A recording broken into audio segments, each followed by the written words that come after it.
Rocco. Please don't call me Rocco. In the daytime you call me Rocco. In the nighttime you call me sweetheart. In the daytime you brand me Rocco. In the nighttime you call me sweetheart. Experience Titi, don't call me Rocco. Mama Titi, don't call me Rocco. In the daytime you call me Rocco. Come in the nighttime it's fun, darling. In the daytime you call me Rocco. Come in the nighttime it's fun, sweetheart.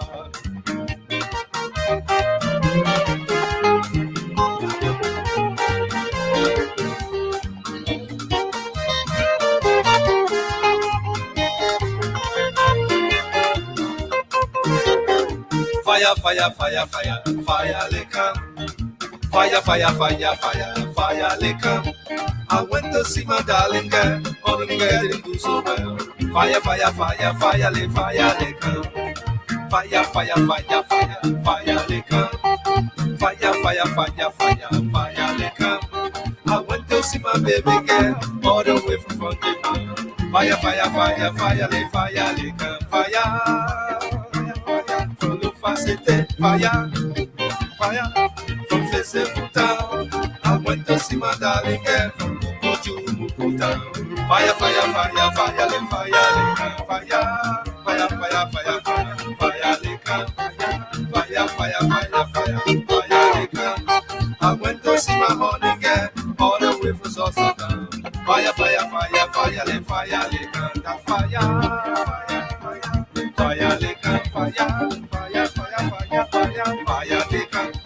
I went to see my love again, darling, get it before well. All the way from Southern. Fire, fire, fire, fire, I went to see my darling girl, all the way from Lofana. Fire, fire, fire, fire, fire,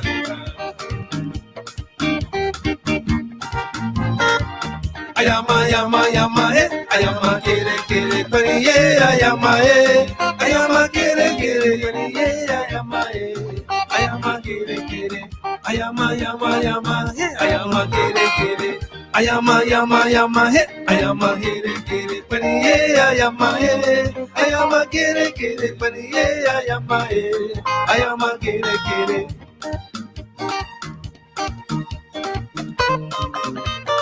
And as well, ladies and gentlemen, I'd like to say hello and welcome to another exciting edition of the program ASHFORD GARLEY Live on Brace Radio Africa. We come to you live from Detroit tonight. It's a beautiful Tuesday night. Sit back, relax. We have two powerful guests tonight. One at 8 p.m. Eastern Standard Time, 12 midnight in Liberia, and one at 9 p.m. Starting at 8 p.m., we'll have MONCIO, Robert WILMOT, KPADEH, a staunch Liberian politician. And coming up at 9 p.m. is the man Benjamin SANVEE, former chairman of the Liberty Party, One day I will be an executive of the COP. He's our second guest tonight. What are you drinking tonight? Get the popcorn rolling. Don't be selfish. Invite a few friends so that we can together have a great time tonight. I know some heard the name, some heard people talk about them. You've gotten the opportunity tonight to put the name to the face. This is the medicine of the microphone, the golden voice of Liberia. As for the giant that now you know me, Garley. Welcome. Let's have fun.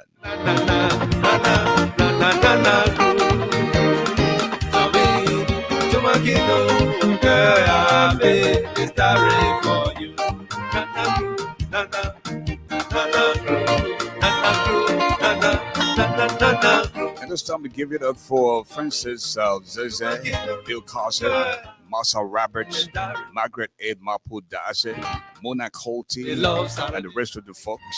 I'd like to say good evening and welcome to ASHFORD GARLEY Live on Brace Radio Africa. everybody. Henrietta Conan Morgan, Crew Ball 90. For 90, what's up, my brother? It's been a minute. Hope all is well with you. Everybody, Andrea Clark is in the building as well. everybody loves Saturday night. Oh, man.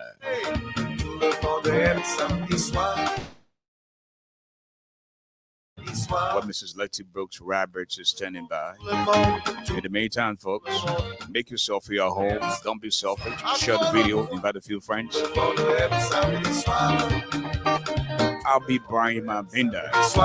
How's the Washington? Hope all is well tonight with you, my sister. The pass away, young sing Teresa de Mamo. Young sing Teresa de Mamo. Young sing, young sing, young sing, young sing, young sing Teresa de Mamo. Everybody, young sing Teresa de Mamo. Young sing Teresa de Mamo. Mr. Gus Duncan is in the building. Michael Bobby Bull, Morris Johnson. Everybody get it together. With me, H. Clark is also in the building. Folks, I'm telling you, are in for a big treat tonight. Oh, man. Everybody loves Saturday night. Oh, yeah, Africa. Oh, yeah. Hey, V5 Africa. From Grand Crew to Maryland, from Sano to Grand Gila, the Riverside County. And that's why, once again, ladies and gentlemen, we, excuse my French, like to say a big welcome to ASHFORD GARLEY live on Bridge Radio Africa. You know, after being trained in the business for decades, microphone, you know, when you're professionally trained for the microphone, you don't yell, you don't shout, you whisper. You know, that's how you handle the microphone, because it has something built in there to amplify your voice. You know, and with the many years of experience, I think we we should become voice over color. You know. In the meantime, at this time, ladies and gentlemen, I'd like to introduce to you Mrs. Letty Brooks Roberts out of Information Highway. Hello, Letty. Yes. Good evening, Mr. Garley. How are you? Good, as always, man. Too blessed to be stressed, and God is good. How are you? Wonderful. I'm doing well. We had a very, very thunderous day. I don't know how's the weather on your side, but it's been very, very windy and rainy here. Okay. The weather is fair. This is good. Not as bad as you just described from your end, but it's friendly. It's a little bit friendlier tonight in Detroit. Yeah, no, we had warning, we had alerts and everything. So wow. Scary. But anyway, all the winds have subsided, and it's, you know, the sun came back out just before the sun set. It came out, so it's a good thing. But again, welcome to all of our viewers and listeners. I hope you had a wonderful day.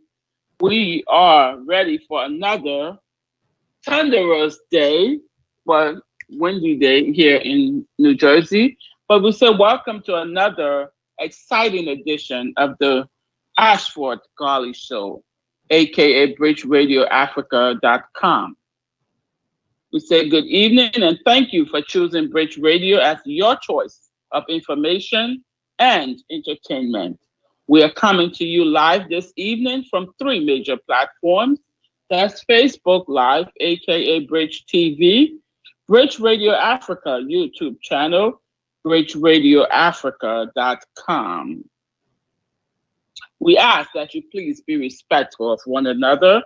Please be respectful of our host, and please be respectful of our guests. What you write here is just as important as what you say. I had in the past said, please be, most importantly, please be respectful of our guests. And that sounds like, why would you say most importantly? Because in your home, your guest is, you know, very important. You want them to be comfortable and, you know, feel free and not be on the edge. And that's why we say, please be respectful of our guests. Again, please visit Bridge Radio Africa for more information and entertainment. Make yourselves comfortable as we have 2 guests for you this evening. Double the pleasure, double the fun. Back to you, Mr. Garley. And not to waste any time, please go ahead and introduce our guest as he's ready and all set to go. Certainly. Again, our special guest, his name is Mr. MONCIO Robert Wilmot Pade, is a leader and a founder of the One People Revolutionary Movement, OPRM, a consciousness-building institute with revolutionary tendencies. He is a renowned Liberian politician, a writer, sage, and a British scholar, educated at the prestigious University of Bradford, where he acquired a master's degree in peace, conflict, and international development with distinction. President Mada Biyor of Sierra Leone and billionaire Mo Ibrahim and streams of other global leaders were educated at the famous Bradford. Bradford is known in England for training, molding, and shaping global leaders. Mr. MONCIO Robert Pade is the owner of the famous independent Parrot newspaper and news website. He spent 20 years in the journalism profession, rising from a CUP reporter to managing editor and would later become a publisher.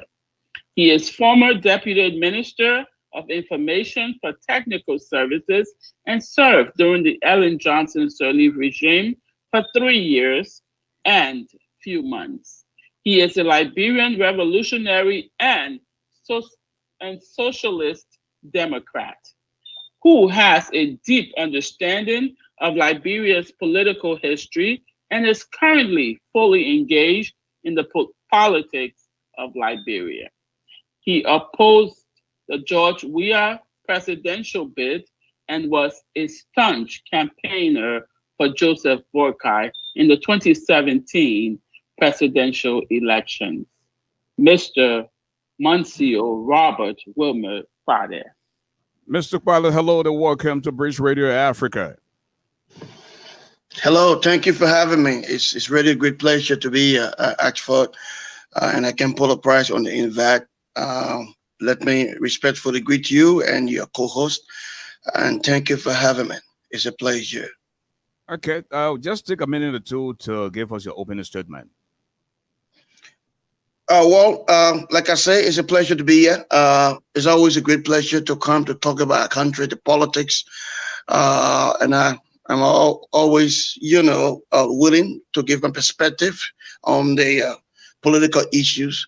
It is my view that political governance is very critical, and it is also my view that we must talk about what matter to us collectively as a people, talk about the issues that matter to us, talk about the excesses in political governance, bring our leaders to the under the microphone, bring them to the spotlight, and truthfully discuss the issues, So it's a pleasure to be here. I'm hoping that a good portion of our discussion was centered on political governance, all right, and with specific reference to the WIA regime and the WIA governance of our country. So it's good to be here. Now, how are you doing in the midst of the pandemic and the government of Liberia response? Well, personally, I'm doing good because I have followed all the preventive protocols. My institution has been fully engaged with raising information awareness to make sure that fellow citizens follow the preventive measures and protocols to ensure that they are safe. So personally, I'm doing well. My family is doing well. For the most part, I think the Liberian people have been cooperative. It's pretty difficult, when the pandemic hit, to get people to be fully cooperative. But for the most part, the little gains we're making can be attributed to the collective conscience of our people because they are the one who are following the protocols. They are the one wearing the masks. They are the one sanitizing their hands. They are the one being very, very, very careful as they get into the public, in the public glare or in the public spots. And so, yeah, so I think pretty much they're doing their best. With respect to the government response, I say this much. It's been floppy. It's been very, very ineffective from different perspective. You know, in the first place, when the pandemic hit, we all know very well that it had very serious economic impact because it shut down. There was an epidemic that shut the entire world down. The granny effect, economic effect was very huge. Liberia was no exception. The government promised it will reach out to the people to lend some support to them, give them some cushion in the name of the household food supply. That did not come into fruition. That did not happen. I think it turned out to be fiasco. The stimulus package, turned out to be fiasco. The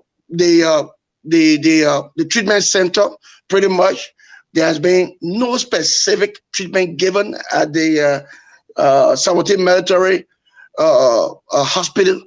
The people just go there and just keep them there. So there's been a lot of faults associated with the government response generally. So I usually say any gains being made, the gains being made can only be attributed to the collective conscience, will and desire of the Liberian people. They are fighting this virus. They are fighting to stay safe. As relates to the government and its response, I think it'd be very flabby. I think they're being very, very ineffective, and they've not been doing what they have to do. If you look at the healthcare workers, they've been complaining about salaries, about compensations, inadequate medical supplies at the medical centers and stuff like that.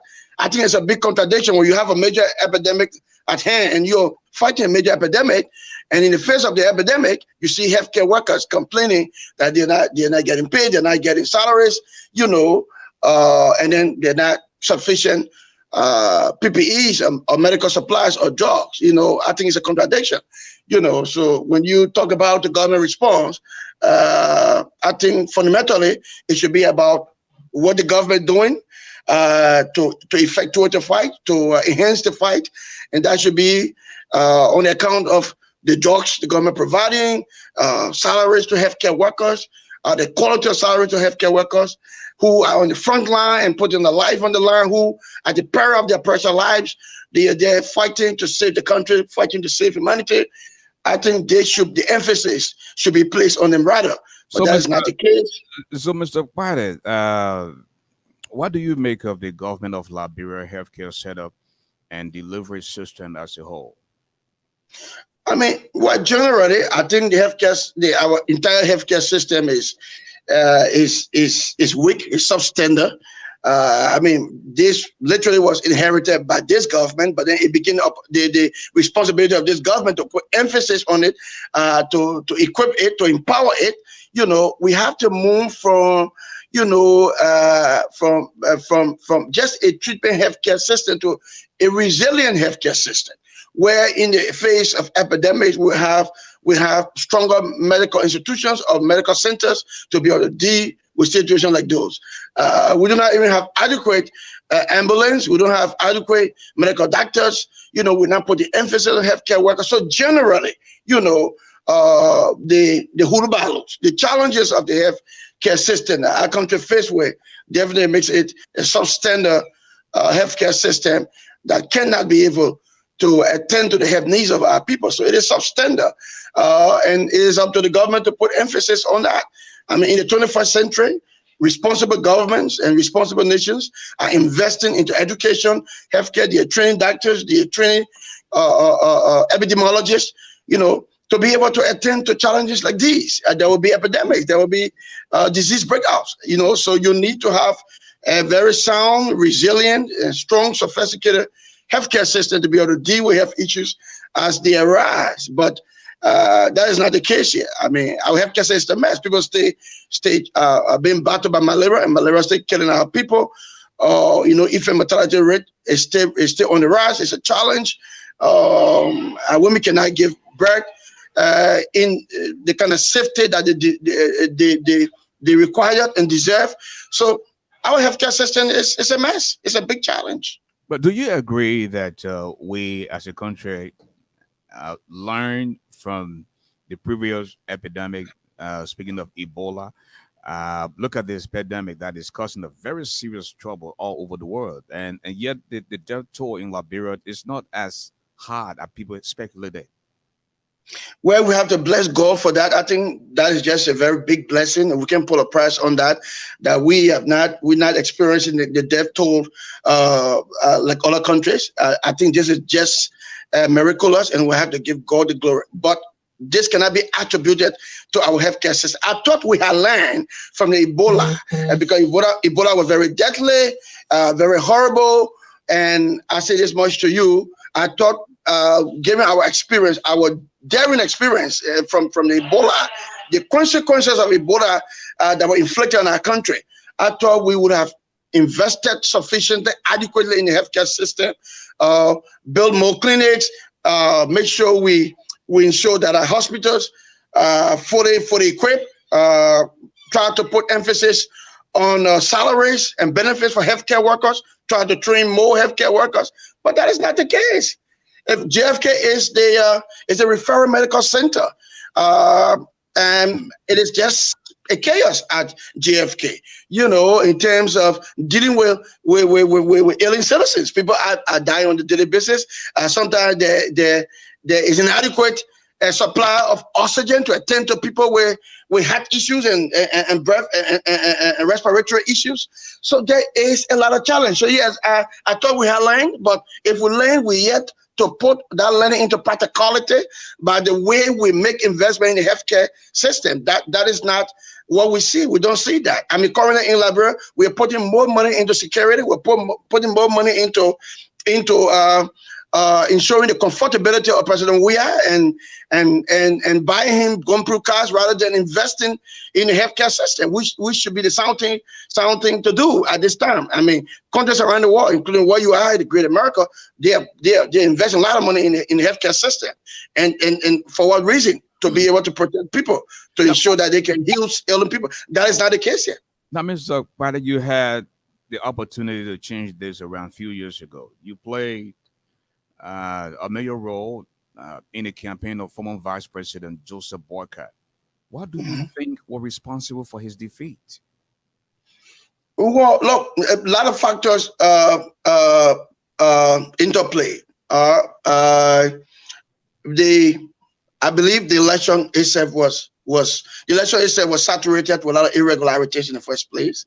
The TARs at the time were all racing against Mr. Boycott. Mr. Boycott, former boss in President Sirleaf, did not support him.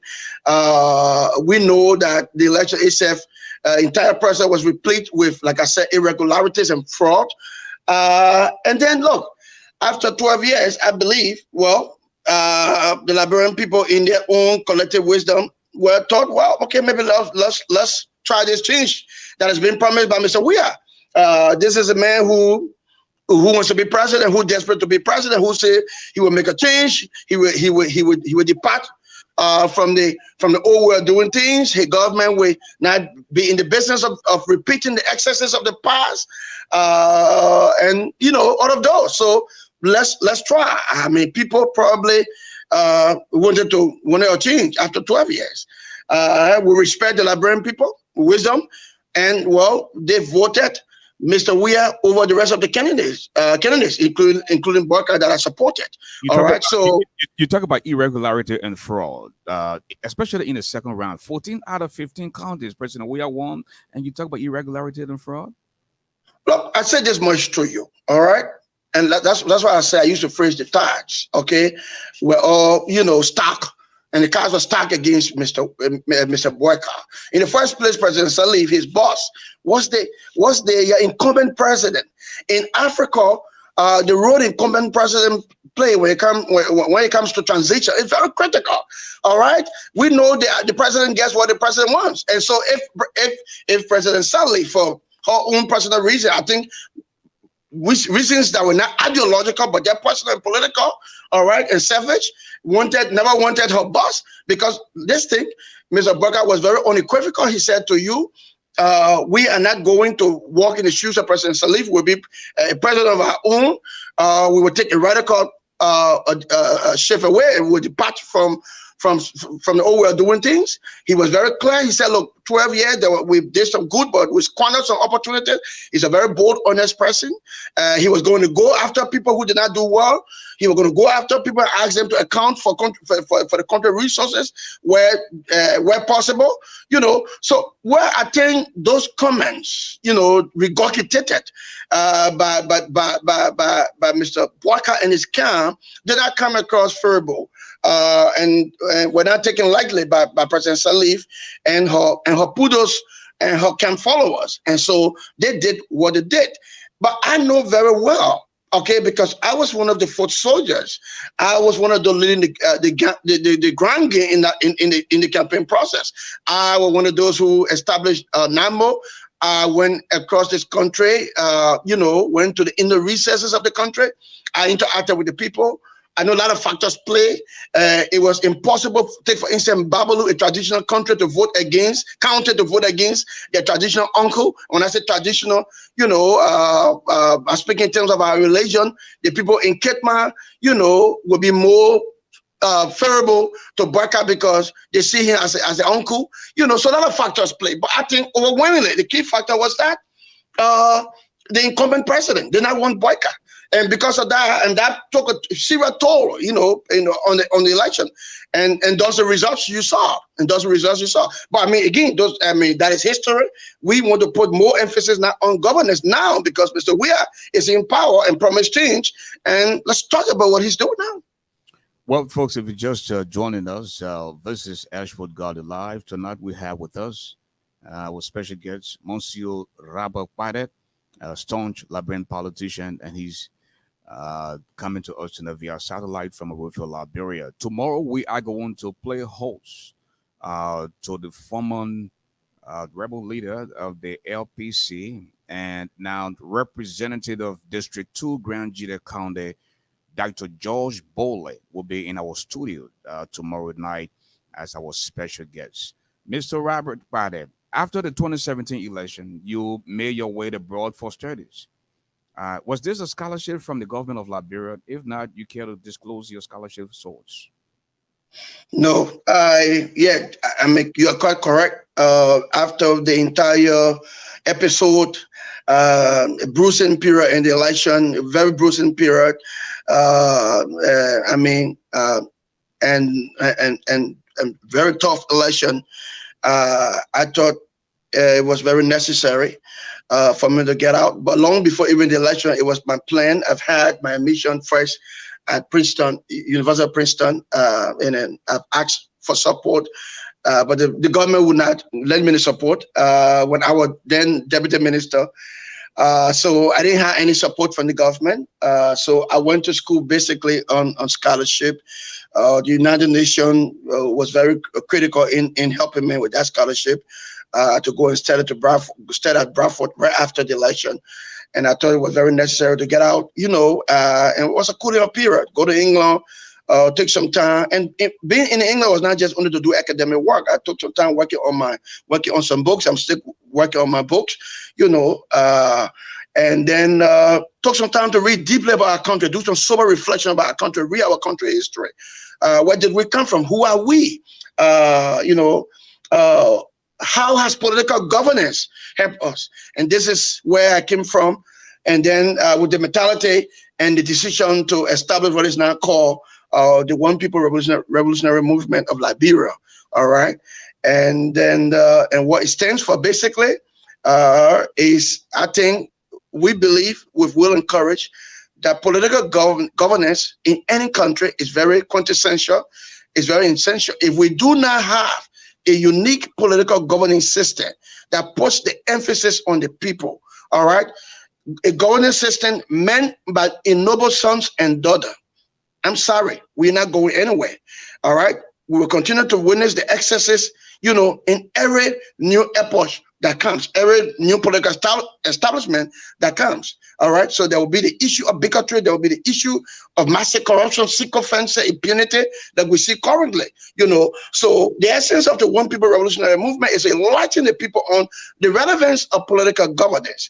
Who do we elect as president? Who do we elect as senator? Who do we elect as representative? Because ultimately, when we elect people, we devolve our power to them. We devolve the authority to them to make decisions for us. So if we are not voting good people into public offices, all right, to make sound decisions for us, to harness the resources of our country along the lines of property, transparency, and currency and accountability, you know, and it showed that, you know, the emphasis are placed on the people. I'm sorry, we will continue to be a barren country, retarded country, continue to retrogress instead of going forward. Our people continue to be peace and poor. Liberia is a very rich country. Why are we poor? Now, Mr. KPADEH, former President Ellen Johnson Sirleaf once said, talk is cheap. Every time you have access to the microphone to speak, you will call this administration or this president all kinds of names. He's a crook. Doesn't mean well for the country. And yet you are, Mr. KPADEH, you were accused of embezzlement. We are talking about thousands of United States dollars raised by you and others, including funds given to you by former Vice President boycott donor campaign. How do you respond to this very grave allegation? This is the greatest joke I've heard. This is the greatest lie I've ever been told. I've never been entrusted with funds by anybody, even in government. I did not sign a check. All right. In the boycott campaign, I was more. I play a more foot soldier role. I was not involved with the monetary aspect. So this is a lie. I have never been investigated for fraud in public service or in my private life. I struggle and work for myself. Long before I went to government, I was an established citizen. I've established a pirate newspaper. I've worked for 20 years. I had a corporate media consultancy. I still have the pirate newspaper. We just relaunched our news website. And I made money in this country, little money from doing what? Just from small business. So I've never been involved. Even when I left government, it was very clear. It was on the basis of fundamental differences, administrative disagreement with President Sirleaf.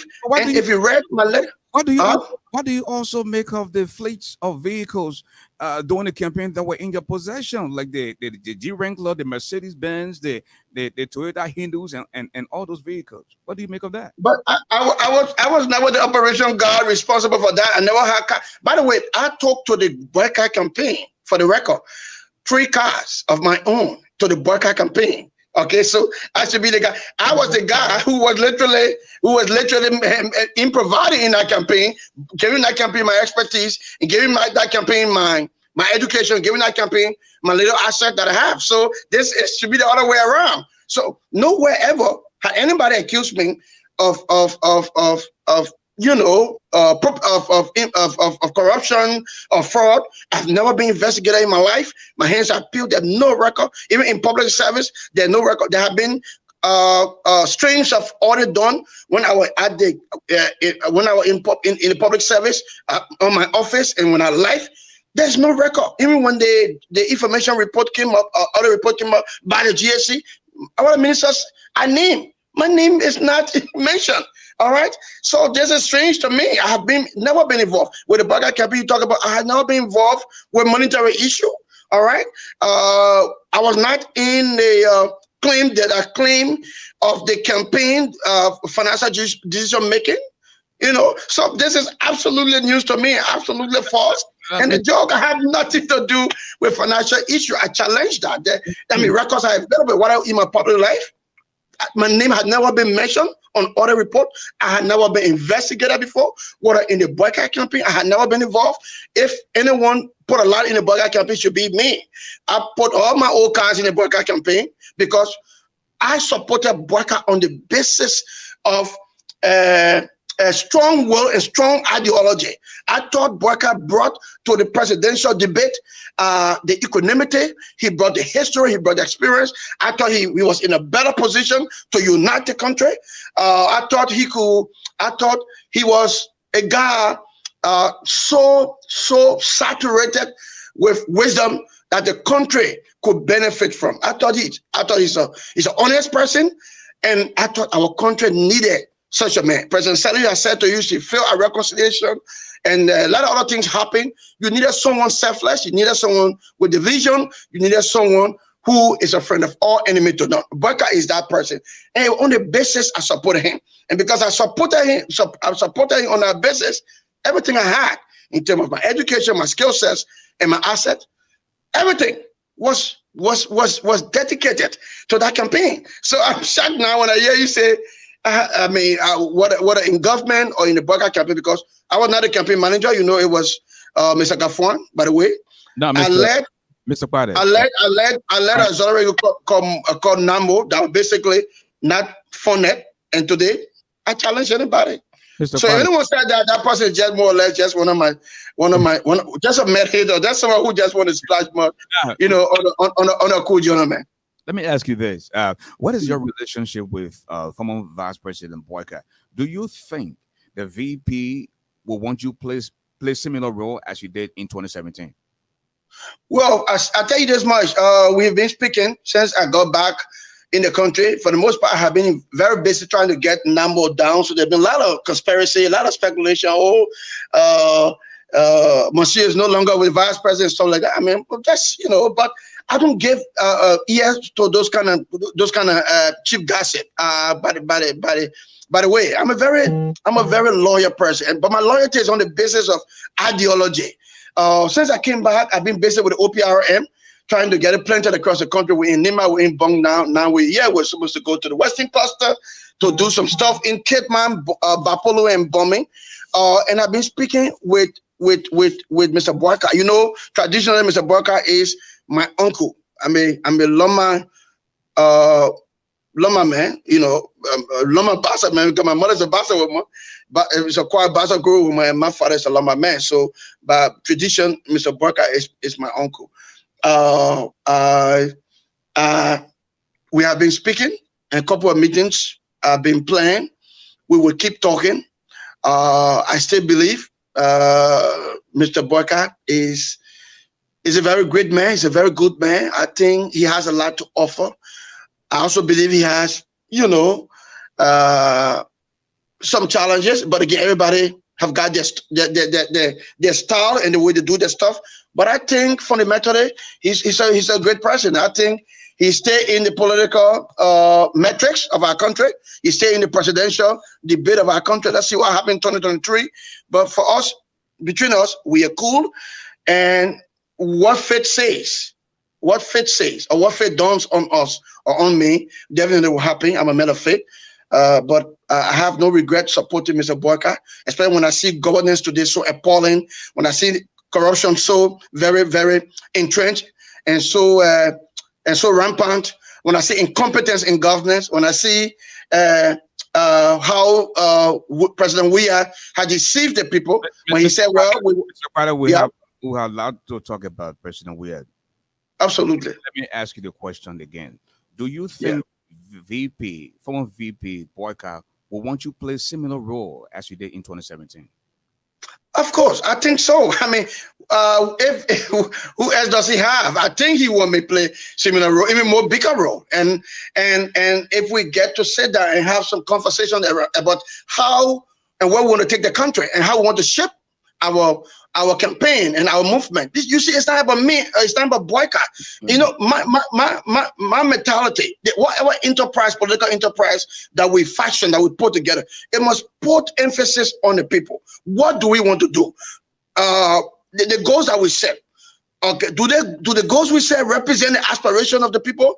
Do the goals that we set appeal to the collective conscience of the people?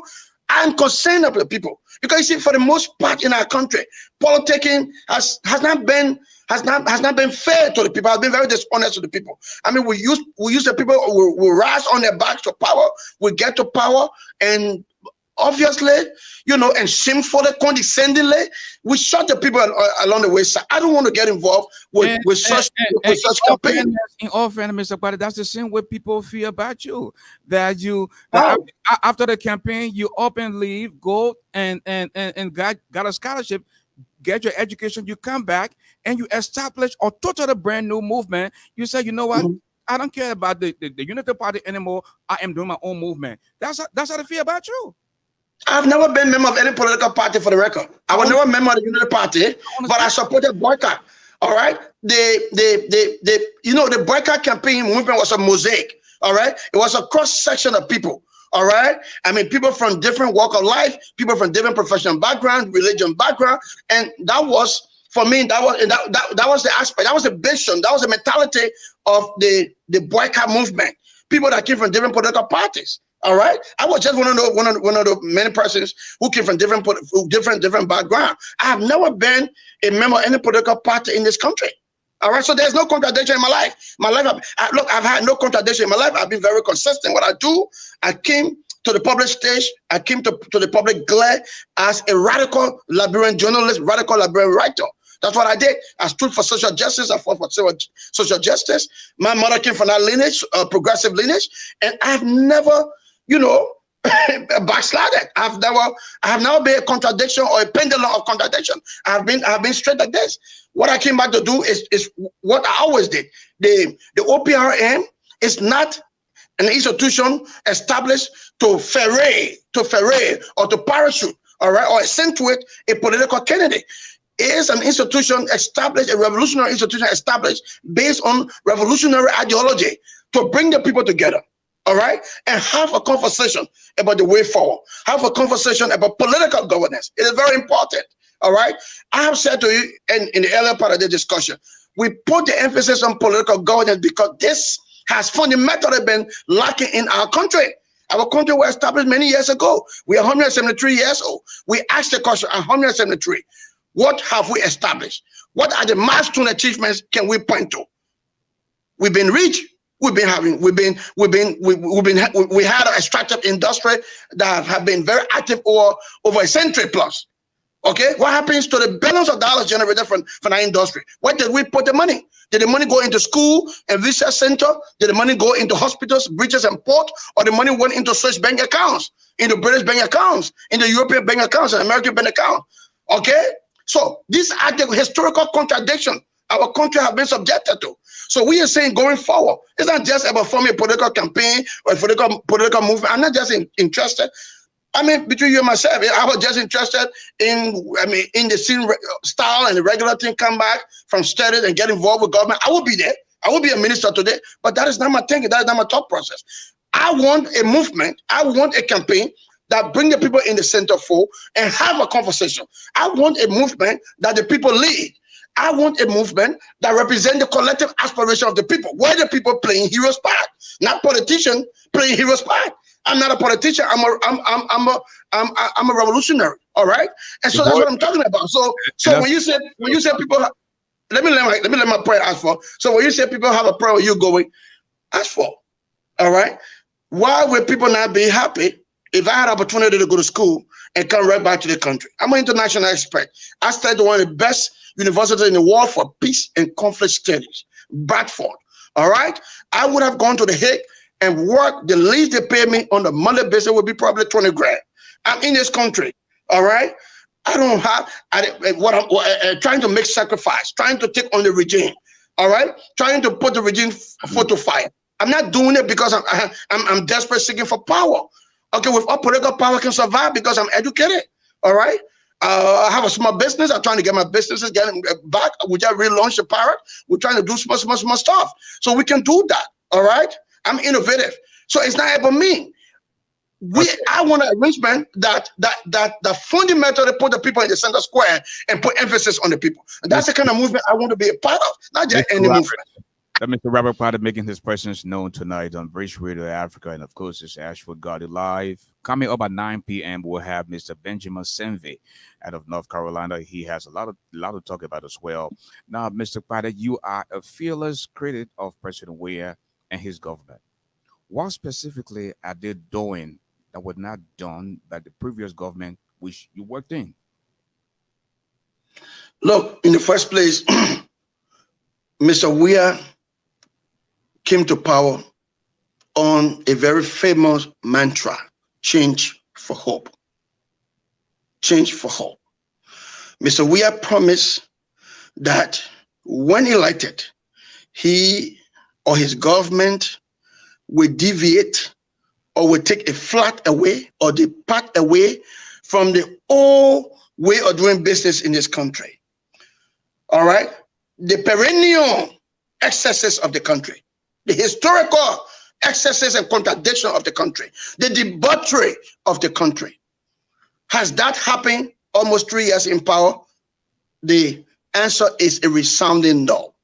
Has Mr. Weir, all right, departed from public graft and theft or corruption? No. Has Mr. Weir departed from political patronage? No. Has Mr. Weir departed from sycophancy and impunity? No.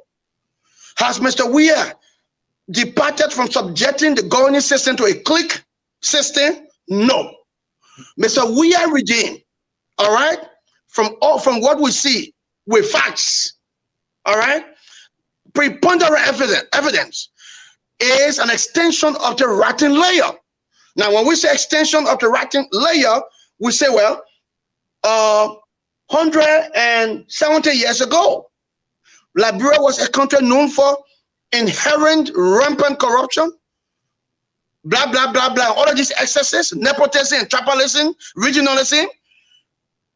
Where does Weir stand with that?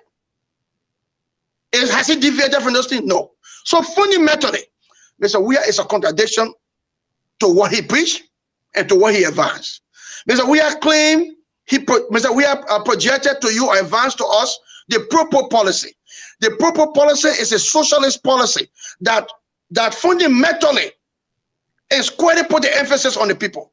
The progenitor of the proper policy was Comrade Thomas Sankara, all right, a Marxist socialist.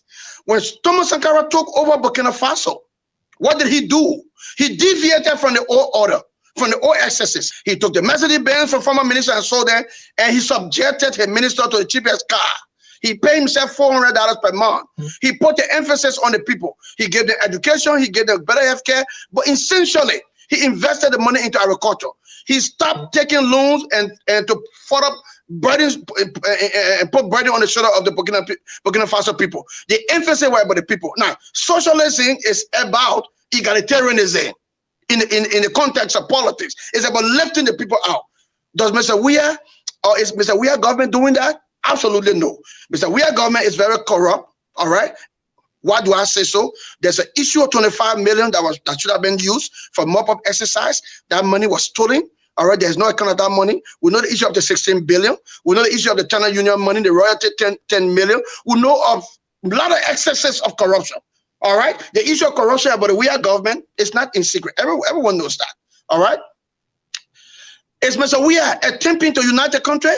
No, he's not attempting to unite the country. There's a president who classified or brand his dissenters as critics as what? Enemies of the state. All right, in a country that is already challenged by deep rooted historical cleavages. So you should rather be serving as a president, bringing people together. Those things are not happening. All right, tribalism and regionalism. Look at the Weir government. All right, it's merely dominated.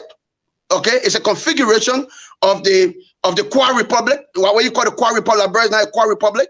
The top ministerial posts are given to people either coming from Grandida, Sano, Rewa says, you know, the Kwa people who are in minority, you know. And so Mr. Weir have failed, ultimately failed, markedly failed, flatly failed to represent the change that he preached.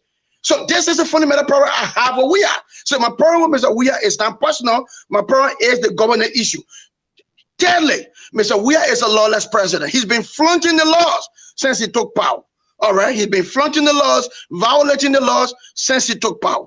This is wrong. You know, our country was just subjected for almost a month or over a month to an illegitimate, wrong on lawless, bellicose. If you want to tell me bellicose or hawkish, state of the nation. I mean, state of emergency. You impose, you subject the people to a state of emergency that did not meet the approval or the acquiescence or approbation of the legislature. This is the kind of person he is. Now, Mr. Kwada, you talk about rampant corruption, and you went further to say 25 million that was intended for the mop-up exercise. Now, the way people are saying they never used 25 million. There was 17 million that was used, and it was used for the internal purpose they have. And they went further to say that the records are there. And you also talk about the 16 billion. And when the 16 billion came into play, according to them, it was under the Ellen. It was just midway when Ellen was trying to leave before that whole debacle came about. Again, you don't have the facts as it relates to the 25 million. How do you respond? How would you say I don't have the fact? There was a USAID sponsored audit done by Crow International. Crow, listen to me. Listen, Crow. No. Hold on. Let me respond to him. So the 25 million issue, the UNDP sponsored an audit. Audit that was conducted by Crow, and it was clear, and Crow was very unequivocal that people that there were wrongdoing, there were foul play, and named the people. Some of the document was not made public. They were coded. Okay, so we know what happened to the 25 million. So if they claim when the 17 million were used, well, they've always claimed, they always said that. They're not known for honesty. This is a disreputable regime. They never said the truth to you. They always lied to you. So they always said this, but when you check this, they always said this. They just told you they had surplus. So when other financial experts weigh in, there's no surplus. No surplus. They're only trying to find good news. So they've never been a truth teller. They always lie. A person wears a dishonest president. His regime is very dishonest, and we know that. We know the regime is very corrupt. We know the regime is very corrupt. We know the regime handling of fiscal governance is terrible. It's horrible. So I can't waste my time arguing about the intelligence of the regime. If you were to tell me one or two things in a passage that this government has done or is doing, what would it be? One or two things you tell me what? In terms of coming to power, in terms of infrastructure, in terms of developing human capital, in terms of the just one or two you can think. I'll tell you this much, and sometimes I struggle with that, but I always say, look. The government talk about the community role. All right. I support development, but I support transparent development. And when I talk about the issue of we are breaking the laws. Look, our law, we have transparency laws in our country, the PPCC. All right. It says before we grant contract over 10,000, and then we grant millions of dollars to people, those contracts must be subjected to procurement laws and policies. All right. Since Mr. Weah took power, yes, he's been doing some community roles.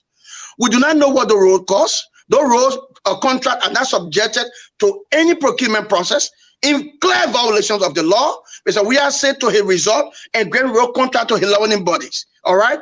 Now, the essence of the PPC laws and policies, procurement policies, will establish value for money.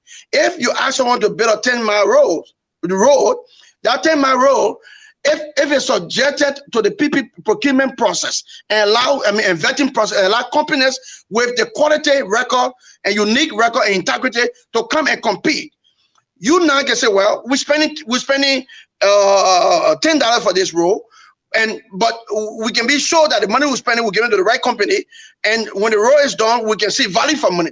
These things are not happening. But Mr. Okay, they continue. Wait now, let me learn. All the transparency. No, listen. Come on, let me tell you, sir. You hold on, part of it. Listen, I had the public works minister sitting where you sitting last night. He said they are not in violation of the PPCC law. They have people who actually came and they followed the competitive bidding process before they awarded. That's a consummate lie. That's a consummate lie. Completely different. That's a consummate lie. All right, that's a consummate lie. I mean, a rogue never tells you he's a rogue. All right, that's a consummate lie. That minister has been in clear violation since he took over. Okay, and this and aided and abetted by the president, who could not have been colluding with that minister to defraud this country and rob this country out of millions. You cannot be spending public money in outside of procurement transparency law. Look, Mr. We are the PPCC is dormant, the GSC is dormant, the LSC is dormant. All right, transparency institutions are all dormant. So if they are dormant, and I believe done purposefully, all right, intentionally, this is because they do not want to do business in the light. They do not want to do business in light of transparency and accountability. Okay, which is a clear contradiction to the very theory they postulated. The theory they postulated that we would no longer do things in the past. They postulated a change theory, but what they do now is an extension of decadent labor, of the Bosch labor, where we did things, badly, we defrauded the country and stuff like that. So I'm saying to you, if you are building community roads, okay, it's a good thing to build community roads. I'm also interested in how much you spend for the community road, because I want to be able to determine the viability of the community road. All right, and I want to know the companies building the road. We hear of Mr. Weir, and we see we see Lebanese companies that have no records of doing roads.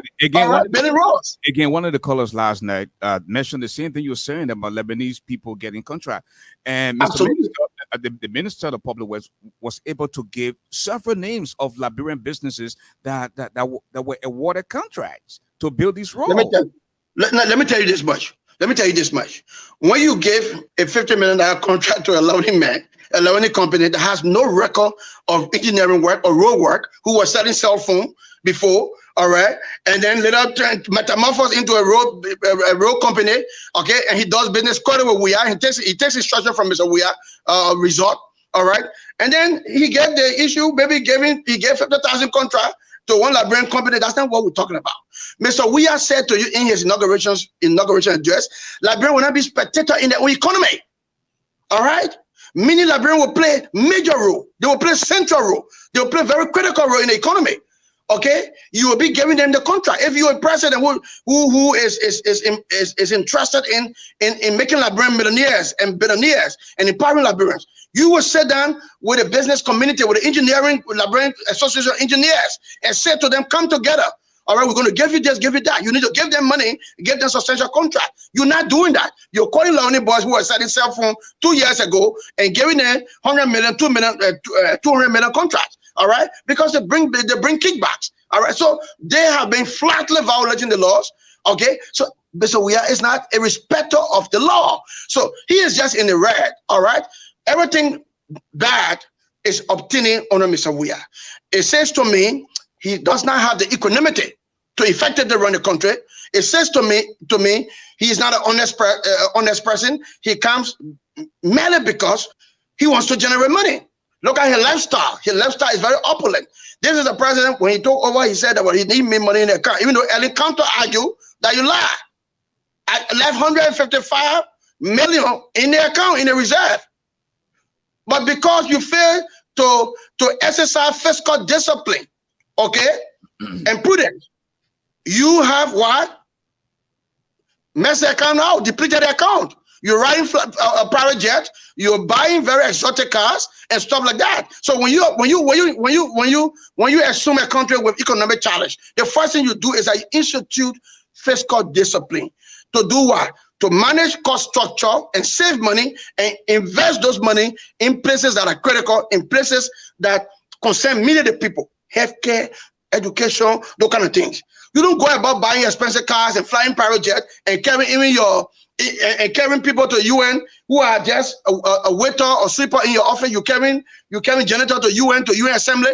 And when the British Prime Minister is flying just 2 or 3 persons, a very wealthy country to UN, you flying 100 or 75 dedicated to the UN. People who lecture this in the office, you call this political patronage and largesse. You don't do that to the country. So these guys are just very disdainful, okay? And the country is in a very terrible spot because of poor governance, okay? Because of gross incompetence.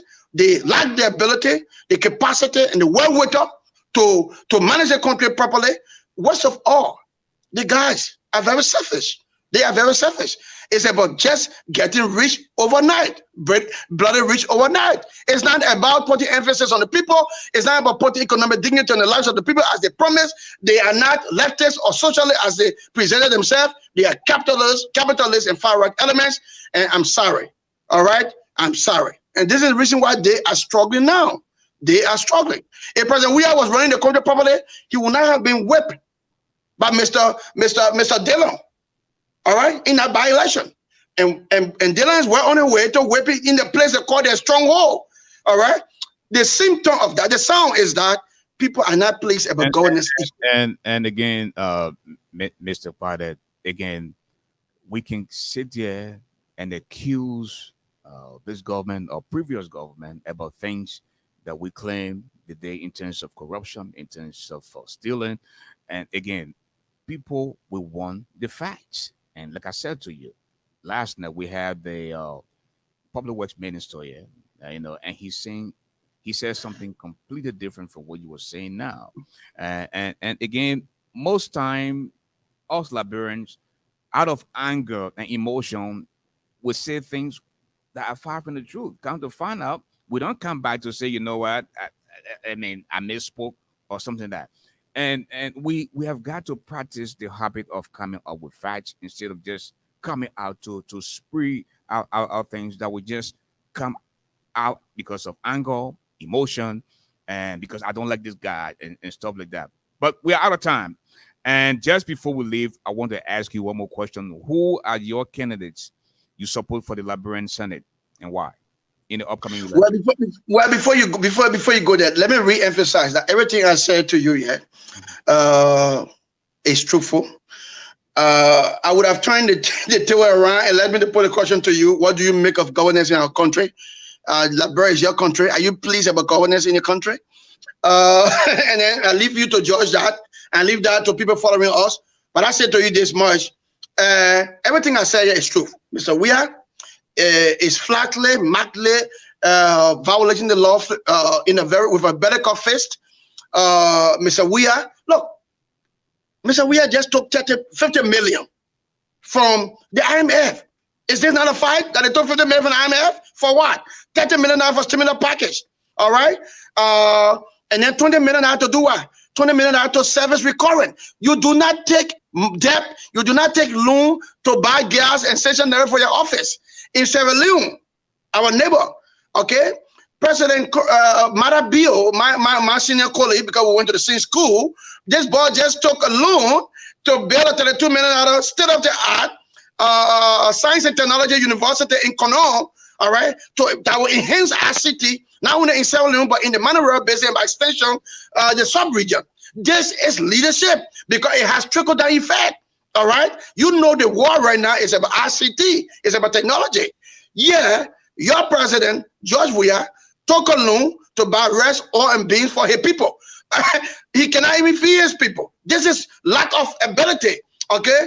And this is sheer ineptitude at the helm of power, okay? But more than that, we are not getting clear signal that the $30 million that they claim was being applied to stimulus package, where is the food? Where is the distribution of the food? We're seeing zero. We're seeing nothing anywhere around. So, I mean, this is quite terrible. Okay, the regime has lost it. 3 years on, they cannot find the mojo.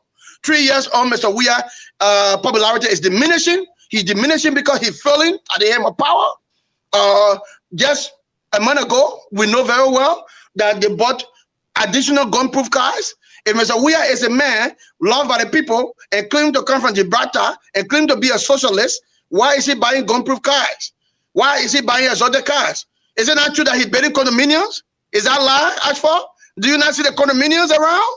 Do you not see the development, the massive development of the national property? How are we lying? Do you not see that? I've seen the condominiums, and I also frowned on the early erection of the condominium. On 9th Street. Oh, listen. Okay. Do you also not see? Do you not also see the gun-proof cars? Would you let me? Yes. I frown on the early erection of the condominium, but I don't have that he stole the money. do you have fact that the money that was used to build the condominium was stolen? Do you have? Well, look. Can he say to the world? Can he say to the world, where did he take the money from? Why did he not build them before the presidency? Okay, why has the lifestyle changed? Why is he living in the upland now before the presidency? They claim he made millions of dollars from soccer. Why did he not build a condominium before? Why now? And the fact that he's a president, all right, puts him in the position to be queried. We should query him. Honor him. Why are we seeing? Honor him. Why are we seeing the massive generation of wealth? Okay, why now? Okay, why the people have been subjected? The people in Nukutan and West Point and Soniwe have been subjected to immense misery. All right, instead of being lifted or accentuated to economic glory as he claimed and as he promised. Why? Why is he diminishing? Why is the CDC pumping millions of dollars to draft its senatorial candidates? If the CDC don't know was a poor party, was a poor people party. Why when you a CDC where the people used to bring their own uniform, their own regalia, their own campaign paraphernalia? Why are they now? Why is the government spending millions around the place? Okay, where did Tomo Pada come from to have all the millions of dollars he has now when he was just a woo setter yesterday? I leave you to judge all of that. But, our issue now personal is just about the country, and we should find the temerity to say the truth to power. I want to say a big thank you to you, and this will not be your last time. We'll always need you to come back, my mate. Just give us your parting comment, because we'll have Benjamin Sandy waiting for us now to come in. Give us your parting comment. Oh, great. I want to say a big thank you to ASHFORD, a very, very big thank you to you. Looking forward to see you. I don't know when you come back home, but looking forward to see you. But this is a great platform. I'll be back in November. I'll be there for... Oh, that would be good. That would be good. You know what, we meet, so we will get together and do our stuff. But thank you for this opportunity, for this invite. It's a great platform. I will always come. Let me know when you need me. I will come. I hope the second time I come, we can talk more about the OPRM and its mentality, fundamentally what we're doing, and talk more about politics. I know it's been very rowdy. I've been getting a lot of trouble, but this time I will talk more about the OPRM than the governance issue that everyone knows. Let me say hi to my friends, my brother, because he's coming on. Ben SANVEE, hi, and let's talk, man, after the show or sometime soon. Thank you. Thank you. How are you, my brother? I mean, you fired me there. I was just watching now. I said, you know what? Let me just watch my people. Yeah. Ben, good to see you, man. You look great. Good to see you. Okay. Now I want to go back to Mrs. Lexi Bruce Roberts out of Information Highway. Please give us a few comments before we bring in Mr. SANVEE. Lexi, are you there? Mrs. Roberts? No problem here. Yeah, yes, I'm here. Okay. Yeah. Mr. Garley? I said we want to get a few comments before we go to our second guest, and I'm all over the place looking for Lexi. I can't find her. Lexi is right here. Okay. Well, we have trending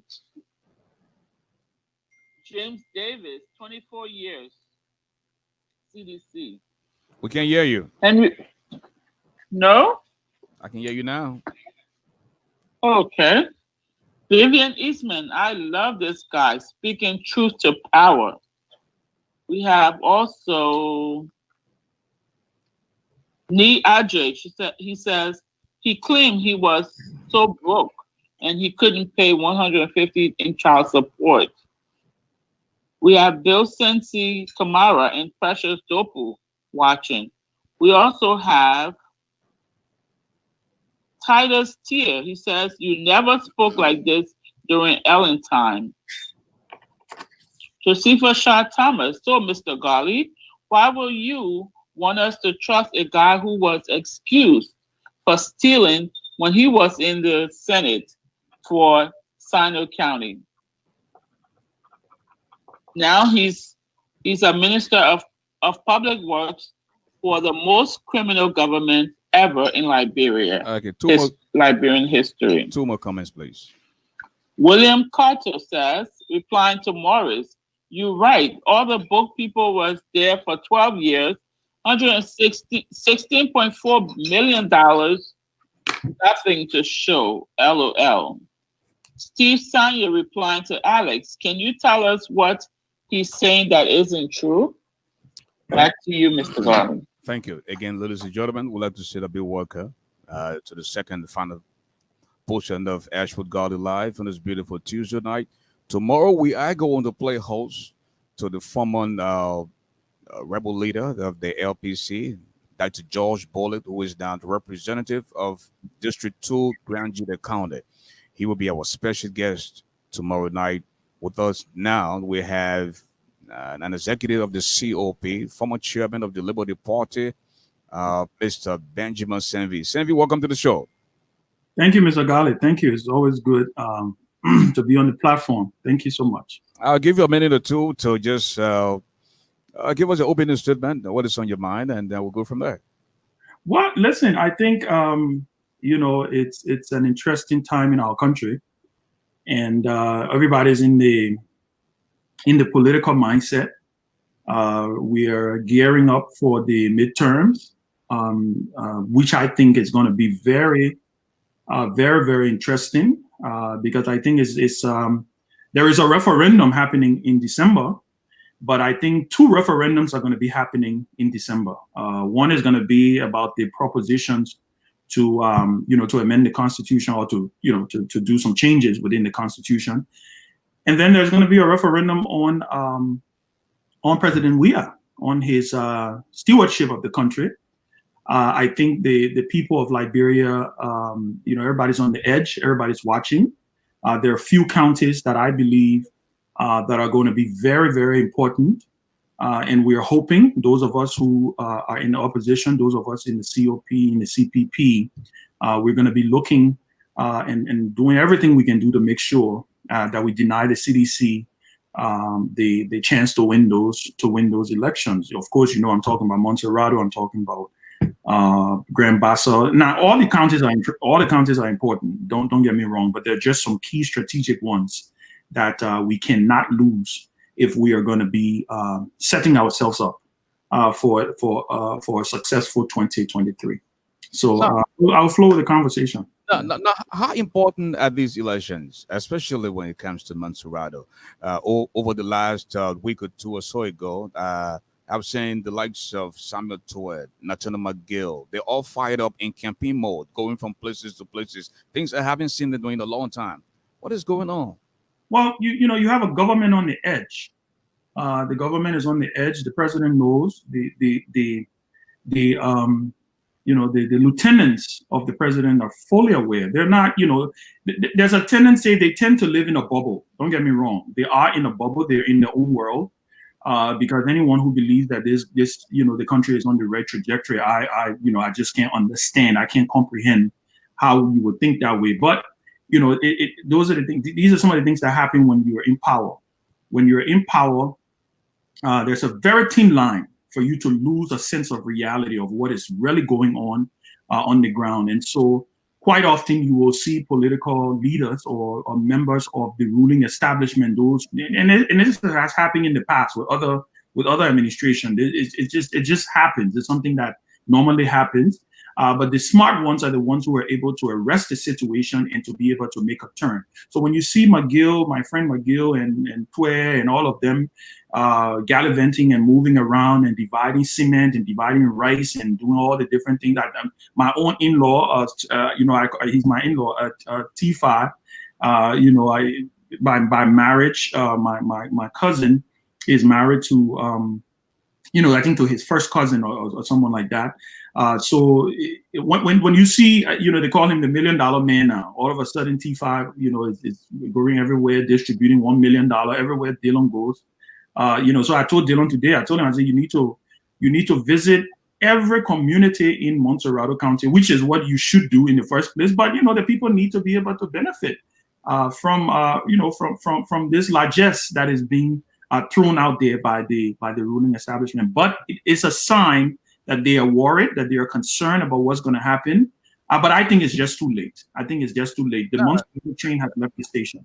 Now, Mr. Dillon was heard on tape saying that anything short of 300,000 in terms of vote in his favor, he would be shocked. And in the same vein, he went on to say if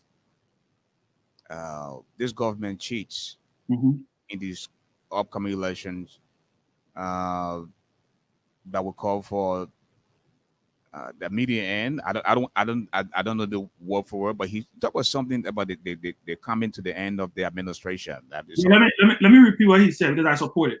Okay. On the record, I support it 100%. You know, I think he was very clear. If this election is rigged, President Weah's tenure is going to be rigged also. You know, Mr. Garley, we have to get to a point in our country where leaders will have to understand there are consequences for certain actions. And someone can raise the contention that, oh yeah, he was elected for 6 years. Well, yeah, he was elected for 6 years, but elected for 6 years to do the right thing. They didn't elect you to go and rig elections. They didn't elect you to go and finger the elections and do, you know, and do shenanigans with it. So I do support Senator Dillon. I think the COP issued a statement and we reinforce that statement. I understand that there's been a little bit of, you know, concern coming from different quarters for clarification. I think he's clarified it. It's as simple as, you know, the analogy. If you steal, you will go to jail. If you don't steal, you will be a free man. It's just that simple. But why the likes of Mulba Molo, Akaras Gray, you heard Minister McGill on tape in 2017 that any attempt to avert the election result, it will be a complete chaos. You know, Mr. Garley, there's a saying that says facts are stubborn things. Facts are very stubborn things. And let me break it down. Facts, you know, for our people who, you know, in the, you know, who are listening and probably not understand it clearly. Let me break it down. The truth, gahahe. The truth, gahahe. The thing, when you're telling the truth, I think it's stubborn. It doesn't change. And not only Nathaniel McGill, we know in 2017 the rhetoric. We know the rhetoric that was out there with the CDC. In 2014, when I ran against Mr. Weah, we know of the rhetoric. When Robert Sirleaf got into the race, there was a clear-cut attempt by the CDC to send a caveat, and that's what they did. They were very, very emphatic that if because there was this conspiracy that President Sirleaf had put her son in the race because she wanted him to win the 2014 senatorial Montserrado elections to set him up to be president in 2017. And then the CDC on the other end understood the consequences that Mr. Weah faced because if he had lost that seat, his political career was over. So this notion that, you know, all of a sudden now people cannot, political actors cannot say certain things is mind-boggling to me. And on the issue of being very clear, we are very clear. We are very, very clear. And I want to reiterate it. Any attempt by this administration to alter the wishes and will of the Liberian people will be met with full resistance. It's just that simple. This is not just coming from local people. You know, the world is now a global village, Mr. Garley. This is not 1985. This is now where a president can pick up the phone and call the election commission's chairman and say, announce the result this way. No, we're going to have polling. We're going to have poll watchers in every polling center in Montserrado and beyond. All right. And we will be announcing our results. In fact, we announce our result and tell our people to join the street and start celebrating. What are you going to do? Mr. SANVEE, what makes you think anything would change when Honorable Dillon won the last election with over 100,000 votes, and you people were not this concerned that look the way you are now? Because two things. It was a shock to them. Again, like I say, you have to understand what power does. You know, Michelle Obama said something. Said the presidency and power doesn't change a man or a woman. It only reveals who they are.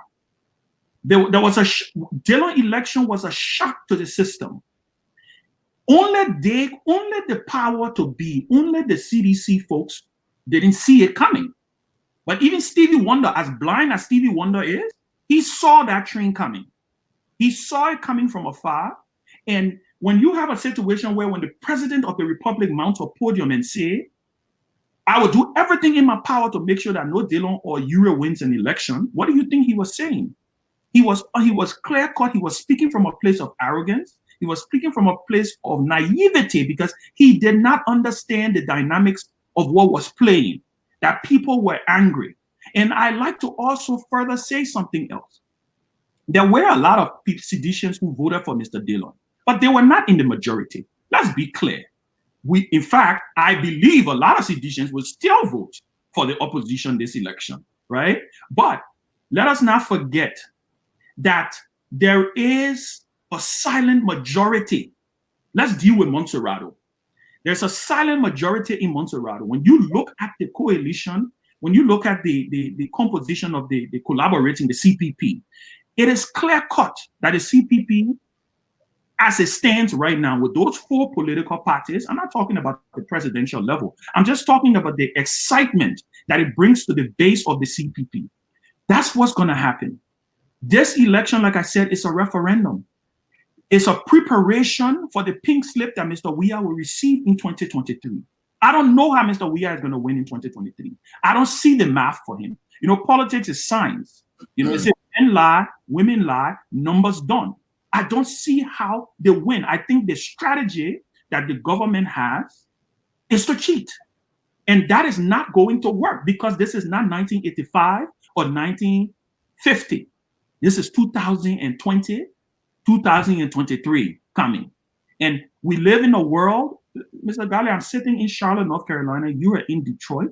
There are people watching from Maria. Robert KPADEH was sitting now in Monrovia. He was just live, just not me, and he was talking. The 3 of us was talking. We're in the digital age.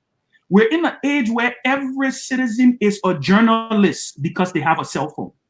That's what Mr. Weah is underestimating. That's why he is confused as to why the country is being portrayed in the light that is being portrayed in. That's why when he has, and I'm going to segue into other issues here. That's why when you have what I call dimwits who are surrounding him, right?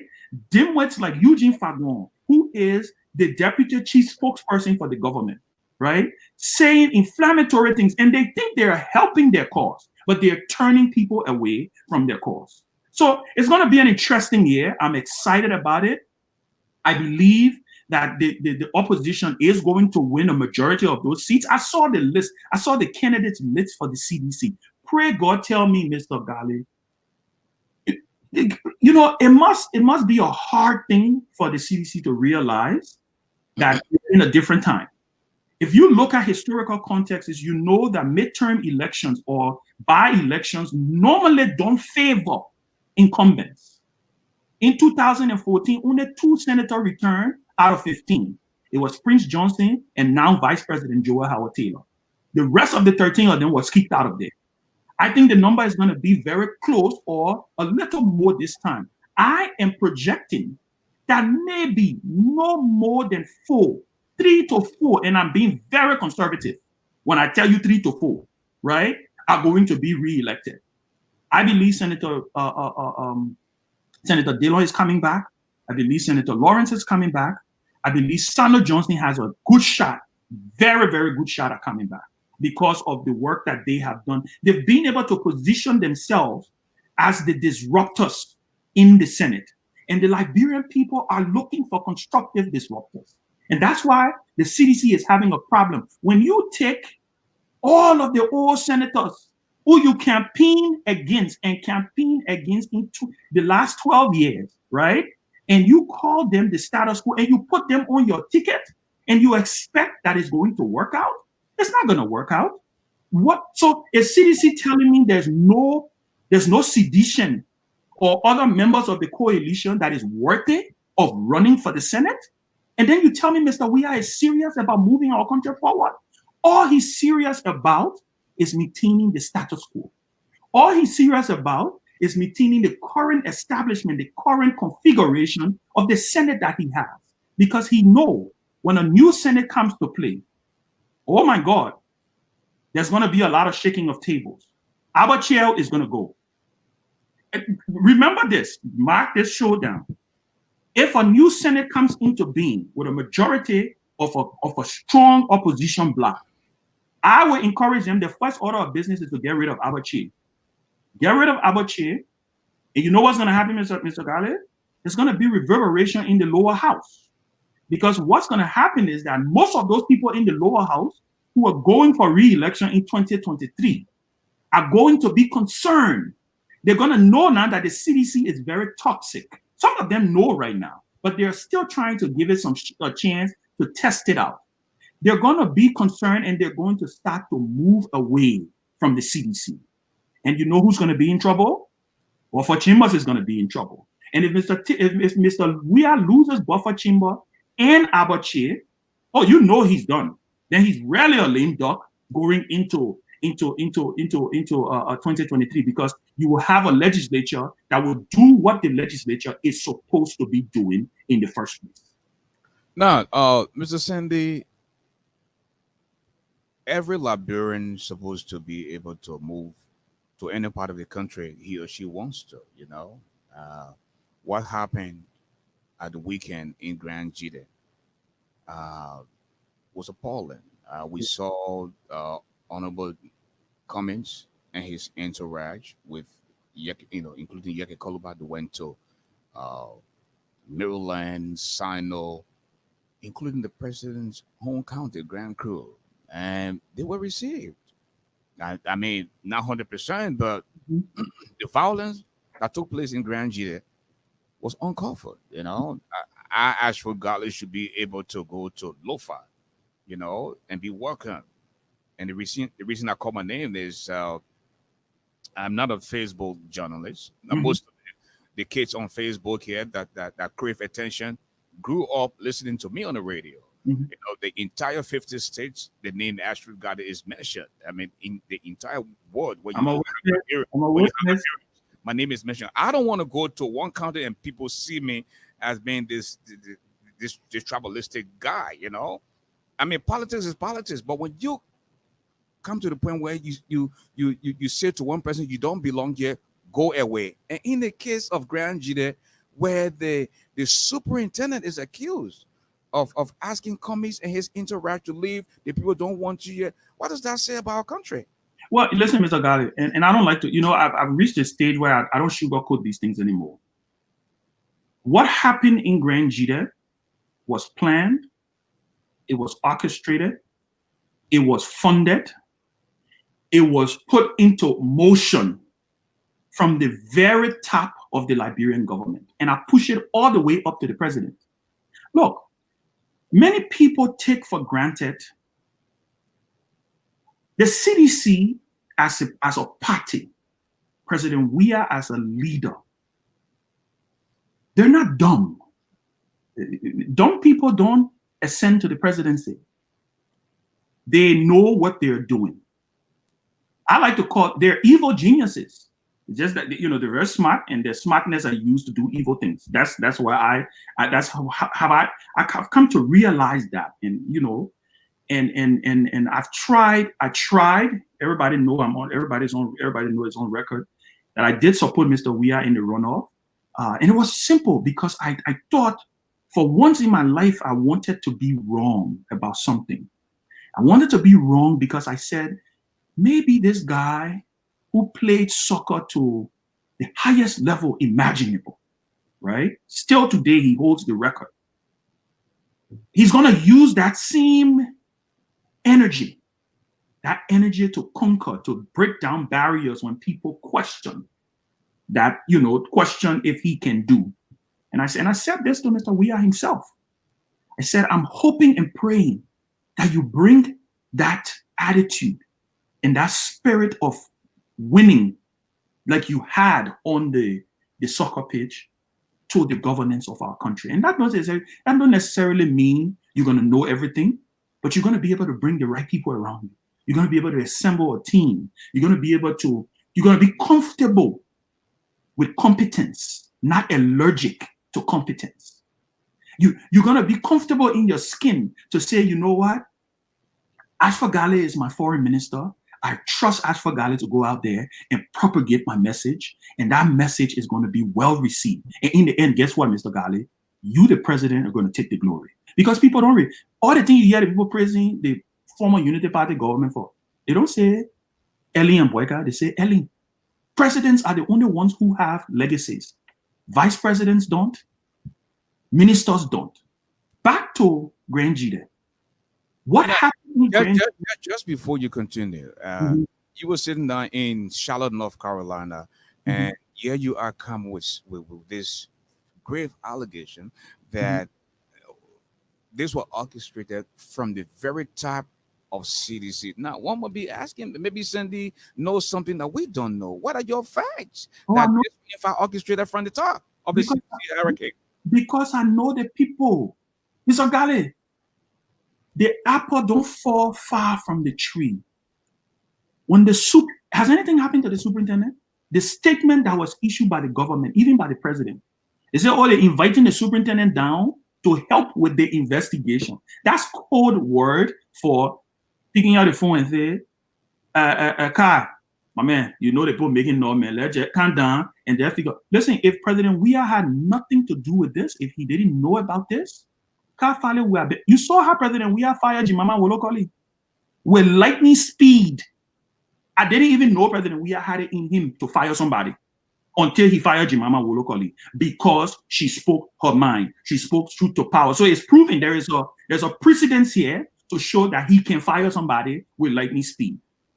How long did it take for the government to even issue a statement? How long did it take for the president to issue a statement? When something like that grave happened, trust me, what they were doing, Mr. Garley, was a test to their grand plan. The grand plan is voter suppression. What do I mean by that? Just what happened in district number 13. That's 13, right? With Telia Uri. 15. Right?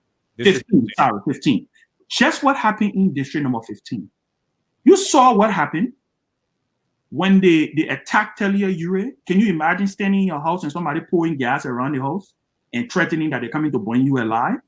And your voters hear that, and they hear that news. They realize that, listen, these people will go any length. Mind you, because they were following the instructions of what the president said to them. He said, you'll flog that little girl.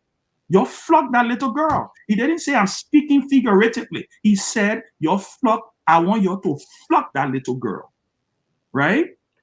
Their plan is to suppress the vote because they know that when the silent majority come out, there is no way on earth CDC stands a chance. So what they decided to do was to test it out in Grand Jide. Let's see if we can scare them. But again, what they did not realize was the time we live in. 20 years ago, it would have taken 2 days for us to know what happened in Grand Jide because the road by the time the people reached Montreal, then the whole thing had that, right? Then the news, the people in Grand Jide already now go through the terror. And so they realize that, listen, this place is a no-go zone for the opposition. So you know what I mean? We can support them. This was planned. Now, when you live in the 21st century, which we do live in, where up to the minute, everybody will go live. Breeze Radio, Spoon Radio, there's radio, the Citizens Radio, everybody's going live. In fact, the thing is live. You see the widespread of condemnation. You see the blowback. Even from what I have gathered, is that the president only issued a statement because the international partners compelled him to do it. To say, listen, you cannot be governing a country and, encourage something like this. Mr. Garley, these guys know exactly what they're doing, and we should not take it for granted. I said this to Senator Dillon. They are going to attempt to intimidate. Mr. SANVEE, this president is accustomed to not coming out to speak. There were things that happened in the past. The same international community would have asked the same man go and say something like the District 15 you just mentioned, the District 13, the disappearance of Matthew Innit. We complain that this president doesn't come out to say something. In the event where he comes out to say something, we still have a problem with this. No. I don't have a problem with what he said. I just don't believe it. That's all. I just don't think he's sincere. I don't have the president has a free. Why don't you think he was sincere? I mean, He came out and said, listen. Mr. Garley, what has George Weah said that he's been sincere about? What has he said that he's been sincere about? Let's put this thing in context. The president said he was going to do an investigation for the 16 billion, the 25 million, local, just name it. There are things that we have had this president talked about that he has said he was going to go ahead and deal with. Reports were submitted to his office. Where are the reports? Look, President Weah does not have the political will to do what is right, and it's okay. I was talking to a friend the other day, and I said they want the guy want on us because you know what? We don't want to give him the chance to be president. I have come to the realization that we've wasted 6 years. I have no confidence whatsoever, no trust, no confidence, not an inch of confidence that Mr. Weah is going to make the turn. You talking this, the president special aide, my old friend Sekou Kalasco Damaru, changed his profile picture to the profile to President Samuel Doe. He knew what he was doing. It was coded language. President Samuel Doe is from Grand Jida County, so he was trying to make it look like, oh yeah, we approve. The dimwit in chief, Mr. Eugene Fagon, posted on his Facebook page. It's public knowledge. So tell me now, if this is a president who was serious, wouldn't Kalasco and Eugene Fagon be penalized if he did not agree? Because his statement is totally contrary to what those two trusted aides of his put out there. That means if you, Mr. Garley, had an employee from Bridge Radio Africa issue a statement contrary to the norms and the guidelines of Bridge Radio Africa, you think that employee is still going to be working with you? Something you will penalize. You will penalize. That's why I said that the people think they're taking us for a joke. But the good news here is there's always a day of reckoning, and that day of reckoning is coming. The Liberian people understand. They understand that they have a shot to send another message in 2020. If that message is not well received, they will send the other message in 2023, And so I don't have no trust, but I know, like I said, it was planned, it was orchestrated. They knew exactly what they were doing. Their intention was to suppress the vote. They want to put fear in the people. Look, think about something. The suburban areas of Montserrado County, like the Barnardsville, the Gardnersville, those area outside of the main city. That's where a lot of people who tend to support. Now, I'm not saying CDC doesn't have some support in those areas, right? But a lot of those people tend to often support. Those are kind of what you may call, a little bit people who who are in a different bracket or in a different environment. Market women, people who are making an honest living. Those people don't like trouble, Mr. Garley. You know that from Liberia. If a demonstration were to happen in Liberia today, the first group of people you will see running are the mothers, the market women. They say, oh, let's just close our store, let's care our children, let's go to do. So when you create a situation in the country where there is fear and there is panic, those people will wake up on election day and say, it's not worth my life. And you know who those votes are going to normally go for. Those votes are normally going to go for somebody like Dillon. Those votes are not normally going to go for CDC. CDC supporters, they believe that people are going to turn out. No matter what it is, they believe that people are going to turn out. So their goal here is to suppress the vote, is so that there is low voter turnout, so that they can have an opportunity to be able to manipulate and lay claim to the fact that the opposition has lost the election. It's just plain and simple. Would you agree that most of the president's supporters are on steroids just because of some of them are zombies, and they can't stand the fact that you speak ill of the president and condone that? It doesn't necessarily mean that President Weah is aware of some of the things that are going on. Who gets up and insults the president's mother every chance he or she has? And I'll be the first to say it. I said some not so pleasant things about the president back then, out of emotion and out of anger of the way by my country. Then I sat down and said, you know what am I doing this? Because the same opposition that you try to do these things for in the event where they get it, they'll do worse things. Mhm. I don't intend to get any government job from Liberia. I want to be able to be my voice here in the 15 political subdivisions. Let me Mhm. train people and produce the next ASHFORD GARLEY. You know, for the level of time I have been in the business, I don't think this man era to just get angry and throw insults at Mhm. our leader. Again, that's how some people want to communicate. Mhm. And you, Benjamin Seven, there's a way to communicate that you hurt somebody without you insulting them or insulting the parents. Listen, and I couldn't agree more. I don't agree with you know with using profanity. I don't think the president mother, you know, it's not something that I would do. Look, there's so many ways you can get your message across, and I don't have a problem with getting my message across in that way. There are languages and there are strong words that you can use to be able to get your message across. But for me, but Mr. Garley speaks to the larger component of what is going on in the country. You have an angry country. When people are angry, you know, it's like if you're having an argument with somebody, it is very difficult for you to be able to tell the person to watch your emotions.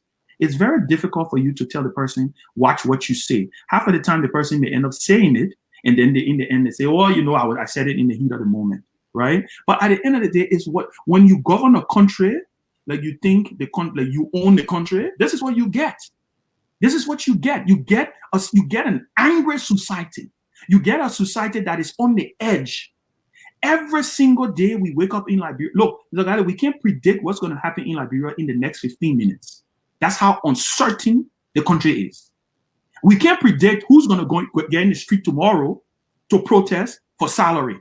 We can't predict who's going to get in the street to protest tomorrow because something immoral is happening. Look at the issue of rape in the country. Look at the issue of rape in the country. One meeting the government had. One meeting. They said that everybody converge at the ministerial complex. The president said they want to buy 2 DNA machines.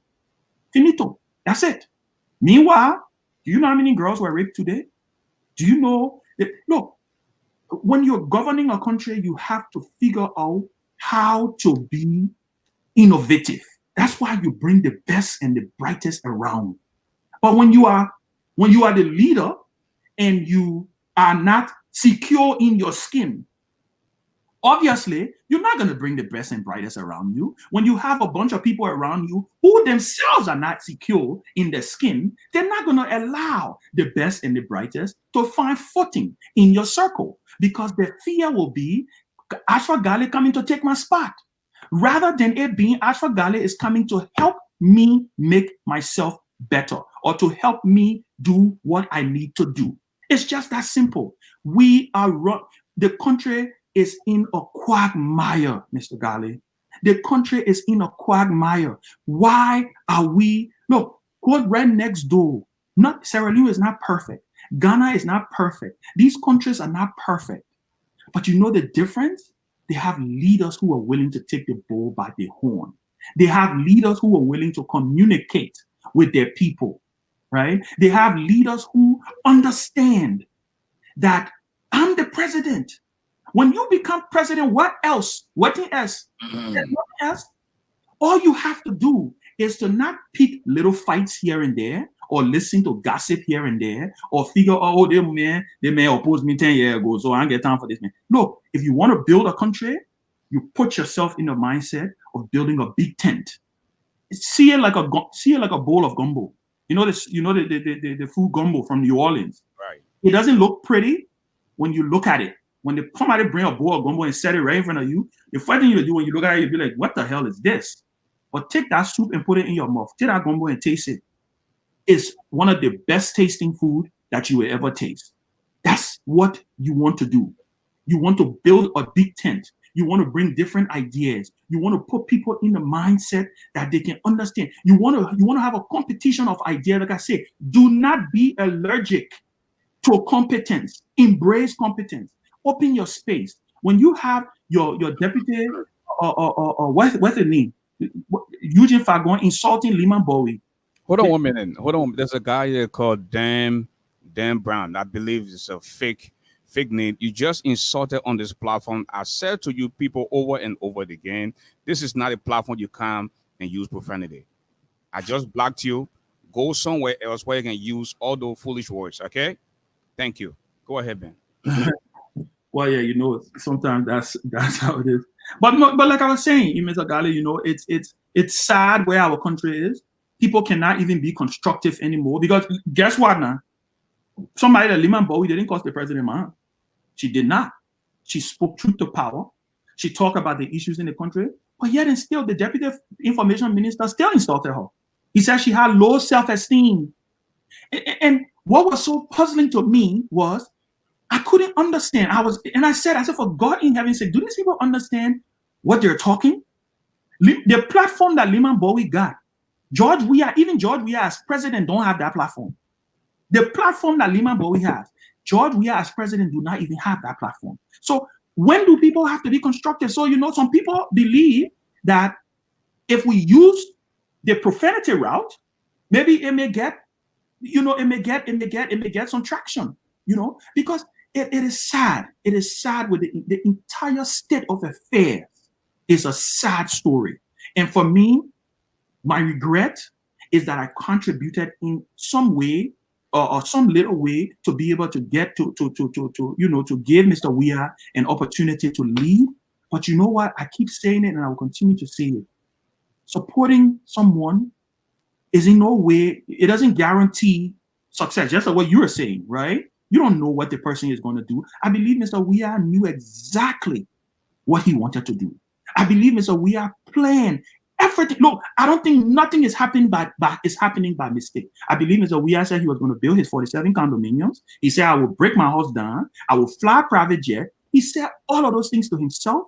He and his small a cadre of people, and they executed their plan. The vast majority of the people who believed that this was one of them, this was the man who was going to emancipate them, they didn't expect miracles, but they also did not expect an orgy of corruption. Now, let us talk about the CPP for a minute. Tomorrow, I know you a guy with great predictions. Tomorrow, the chairman of the CPP will give a nationwide address. What are some of the things that we expect to hear from him? Well, listen, I know Chairman Cummings very well.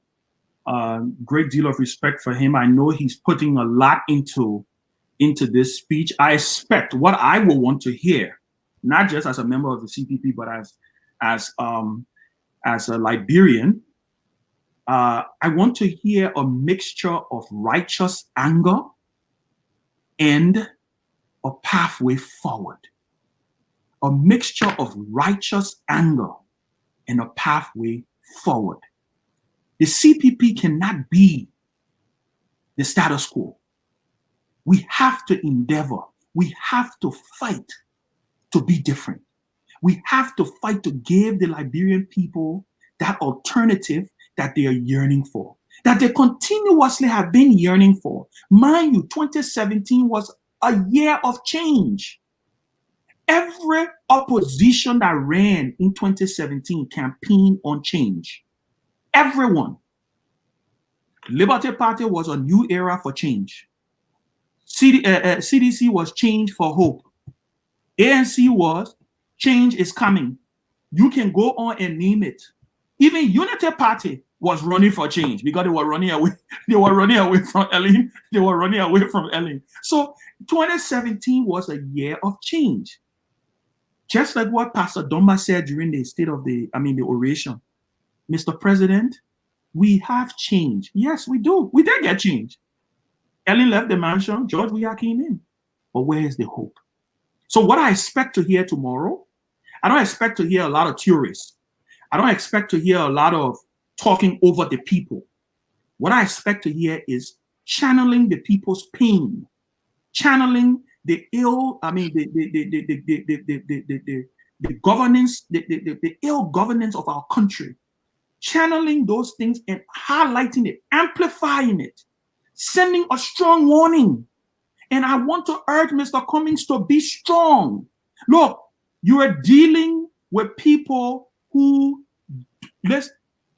Garley, CDC bullied her way to power. CDC bullied her way to power in Liberia.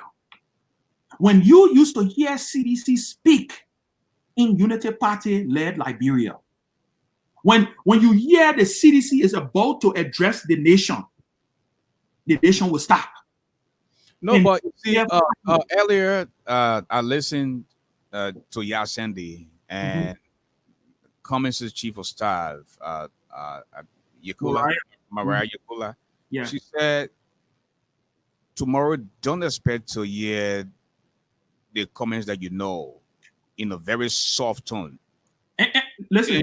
And she said he will come out firing tomorrow. And that's what we need. We need to see righteous anger. I said this to Chairman Cummings personally, and I'm saying it to him publicly. The people need to see you angry. The people, look, there's no time to talk about the president is allegedly corrupt. He's corrupt. You don't need, let's look, you know, when you got to understand the terrain you are playing in, Mr. Garley. You got to understand the terrain you are playing in. Akara's great told Ellen, he said, I will give you a bitter Liberia, right? It was a controversial statement, but you know what? It was a statement of the moment. He was speaking to the anger of the people who felt that the Unity Party was not serving them right. Because you saw how they went out and voted for the CDC. When you hear Moba Molu used to speak, they used to speak with anger. Now, Mr. Weah didn't do a lot of speaking, but he had a lot of surrogates who were out there. So I'm glad I'm glad Moya said that, because if it's coming from the chief of staff, I take it coming from the horse's mouth, right? And she went further to say, you know, when she said some of the things she said today, I actually felt a little, you know, pity or sorry for her. She said her father met her mom in Grand Jita. She was conceived in Grand Jita and be born later in Maryland. And for the first time in her own country, she felt as if she was foreigner. Of course. Especially in the presence of the superintendent, you know? Yeah, you need visa to go to Grand Jita now, because it's the Republic of George Weah or the Republic of Kafali. No, it's the Republic of George Weah, and the president is President Kafali. Because we live in a Liberia now where gangsterism is becoming the order of the day, where the president can sit for 48 to 72 hours and allow this thing to fester and not come out with anger. Imagine if this was Unity Party-led Liberia and CDC experienced this thing in another county.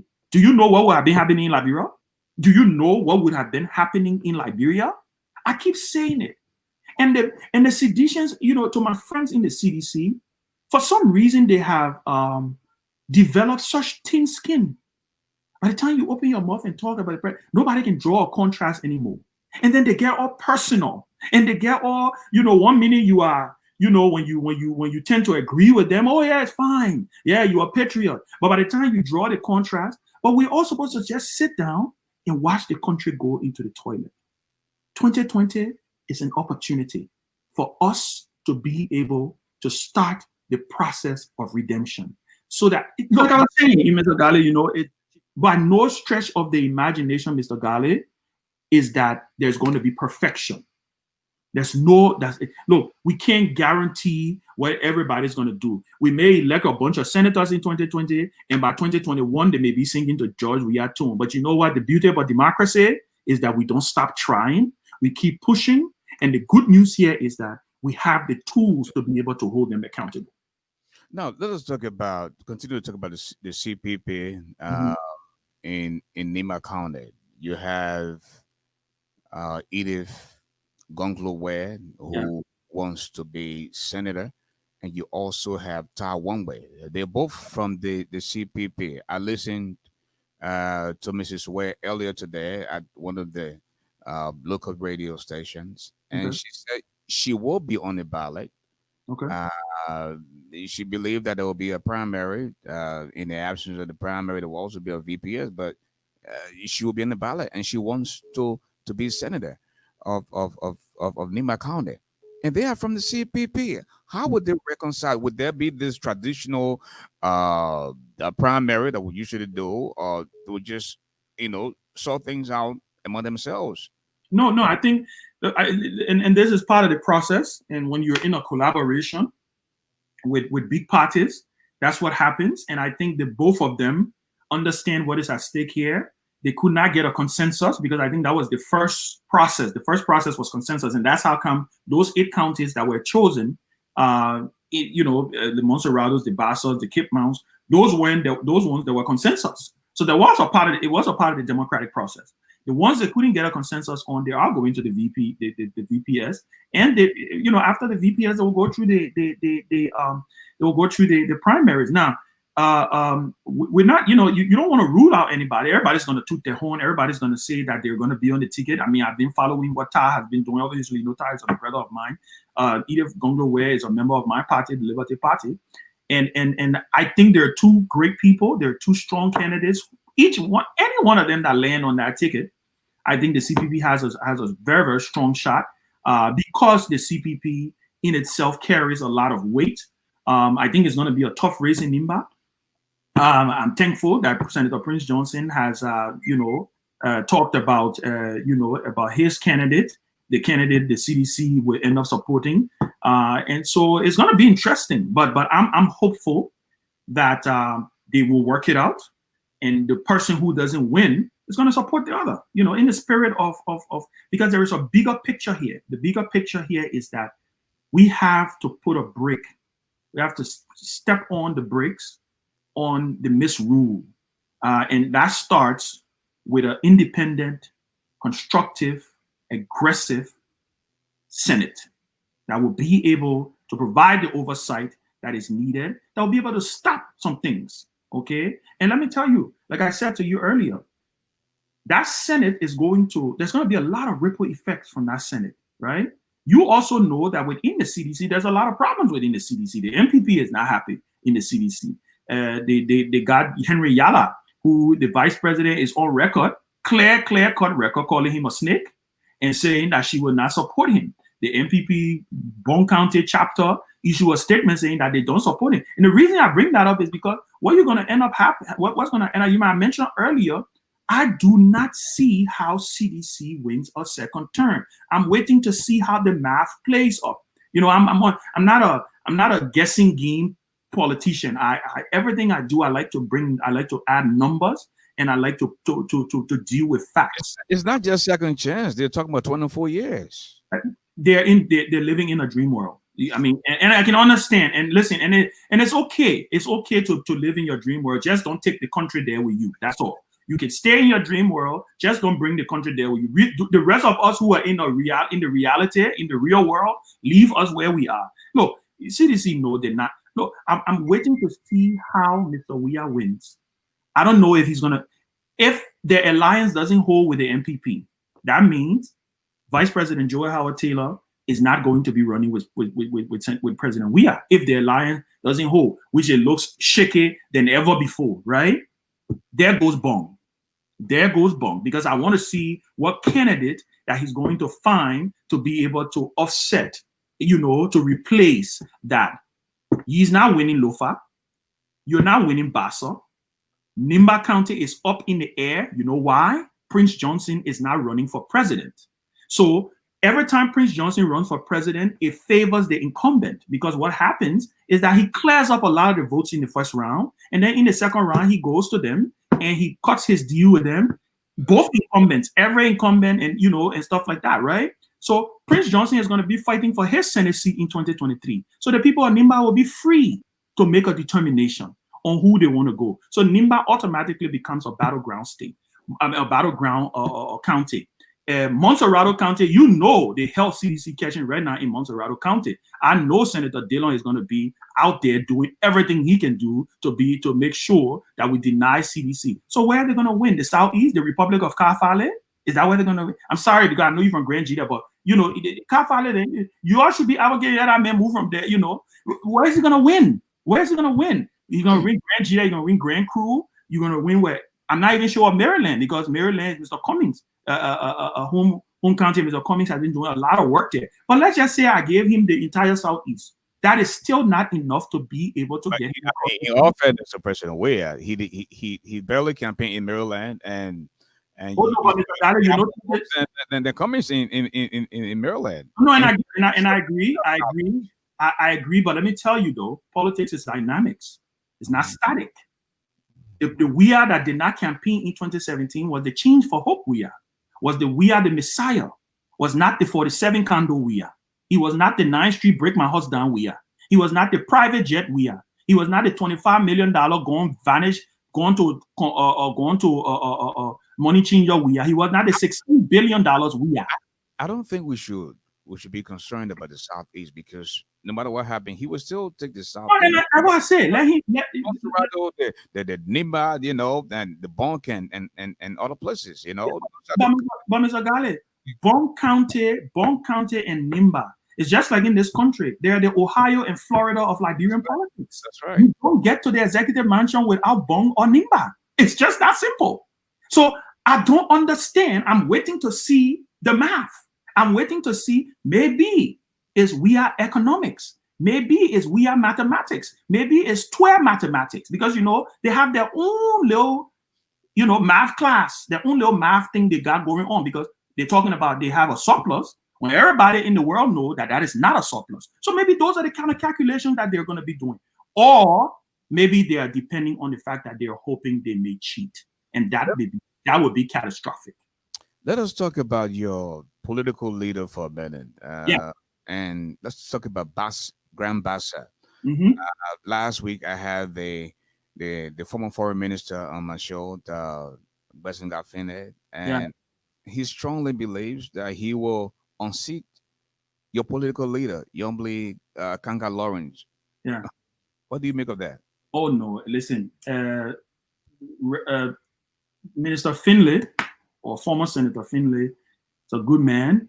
I know him very well. But I definitely believe that he bet wrong. You know how when you go to the casino and you pull your hand down and they look at you, tell you, my man, they want, nah. Look, and it's not just because she's my political leader or because she's from the Liberty Party, but let's just look at it. What Yombly Kanga Lawrence has done, and she's done it very well. One, she's the lone female warrior in the Senate. So she's going to get support from women across the political spectrum, including some Seditians, by the way, are going to support Senator Lawrence. She's a political leader of the Liberty Party. The Liberty Party political base is in the Basel Belt. There is no, look, let me tell you something. In 2017, when we were looking at the math for possible victory, we were absolutely clear that we had to maintain certain numbers out of the Basel Belt, right?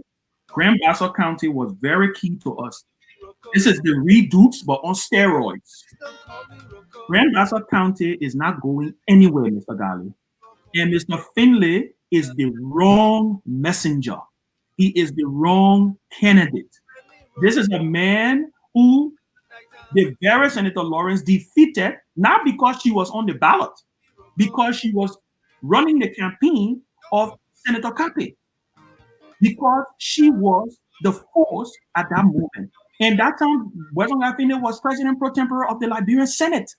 President Gafene was campaigning for, I think President Gafene was the only senatorial candidate in 2014 that President Ellen Johnson Sirleaf campaigned for. She didn't even campaign for her own son. She went to Basel to campaign for Senator Finlay, and he lost. He lost to Jonathan Kape. There is no way, and take this one to the bank. And I'm not talking about Akara's Great Bank. There is no way President Finlay is going to defeat Yombly Kanga Lawrence. It's not going to happen. She is going to get re-elected, like I said, and I believe she is going to be a formidable force in Grand Basel. Minister Finlay said he was not thinking about running. Yeah. He would have resigned a couple of years ago, and the chiefs, the elders, the Zolds, the overwhelming said to him, "My son, we want you back. We want you to come and be the senator." Mm-hmm. And he said he couldn't turn it down, you know, and he strongly believes that he can win. He should have turned them down. He should have turned them down. But you know, listen, and we know the game. I mean, we've been there. I've ran for office before. We've been there. You know, when you want to get petition, you get the people. And this is no disrespect to the people. I believe Mr. Finlay has support in Basel. He has people who believe in him. Don't get me wrong. They're just not in the majority. They're not going to be able to get it done for him. So listen, I respect him. I respect him for coming into the race. We didn't expect a coronation. I'm sure Senator Lawrence did not expect a coronation. I listened to her on another radio show today, and she said, my campaign is on right now. You know why my campaign is on? Because the people of Basel is going to judge me on what I did for the last 9 years. That's the beauty about being an incumbent, that you have a record. You have a record that you can run on. You're not running away from your record. Mr. Finlay also have a record. He was senator for 9 years, but he got defeated, right? So maybe we will rehash that record plus the dismal record of the WIA administration, which he served as foreign minister, because we need to even know what his record is when it comes to his foreign ministry service. What are some of the pluses that he brought, some of the benefits that he brought? I heard him on your show when he talked about the fact that he has a connection to bring businesses to Basel. You are foreign minister, you bring businesses to Basel that when you senator? Listen, we gotta be, let's be real. It's not gonna happen, Mr. Garley. It's not gonna happen. It's a dream. It's a dream very far, far away. And I wish Mr. Finlay well, but I don't wish him luck. Great conversation, my man. Unscripted, and as always, please do not make this your last time coming here. You know, it's always good to talk to you. And my brother, wish you all the best. Your final word just before we cut this. You know, there's one platform that whenever I'm coming on, I'm a little nervous because you never know what you got up in your hat. Because you can pull anything from your hat. When you're dealing with your own friend, and at the time you get but it's always a pleasure. And I'm never gonna. This is not my last time here. We're gonna be more frequent as the temperature rise. Because you're heard all over the place. People got you on their cell phone, so we got to use every medium to be able to get this message out there. It was an exciting conversation, and I'm glad that we're able to do it. Ben Sandy, have a good night, my brother. Thank you. I want to go back to Letty. Letty, want to say a big thank you to you for the night. And this is how I want to go home. You just have the time to say one or two words. Letty? Mrs. Roberts? I think she already left. Okay. And folks, I'm afraid of all the time I have to be with you. God willing, we'll be back tomorrow night with Dr. George Bullitt, representative of District 2, Grand Judy County, Quinemo District to be precise. And he's the former rebel leader for LPC. He will be in our Breach Radio Africa studio tomorrow night, folks. Please plan to come and listen. Everybody loves Saturday night. Until then, folks. Everybody. This has been yours truly. The medicine of the microphone. The voice, the golden voice of Liberia. He doesn't eat iron, but he's definitely stronger than a lion. ASHFORD the giant. ASHFORD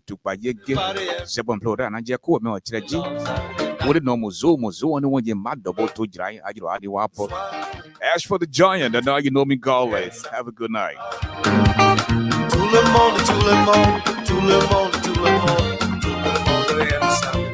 Encore une fois, tout le monde aime samedi soir. Tout le monde aime samedi soir. Tout le monde aime samedi soir. To pass away, young sing Teresa de Mambo. Young sing Teresa de Mambo. Young sing, young sing, young sing, young sing, young sing Teresa de Mambo. Everybody, young sing Teresa de Mambo. Young sing. All right. Time to go to bed.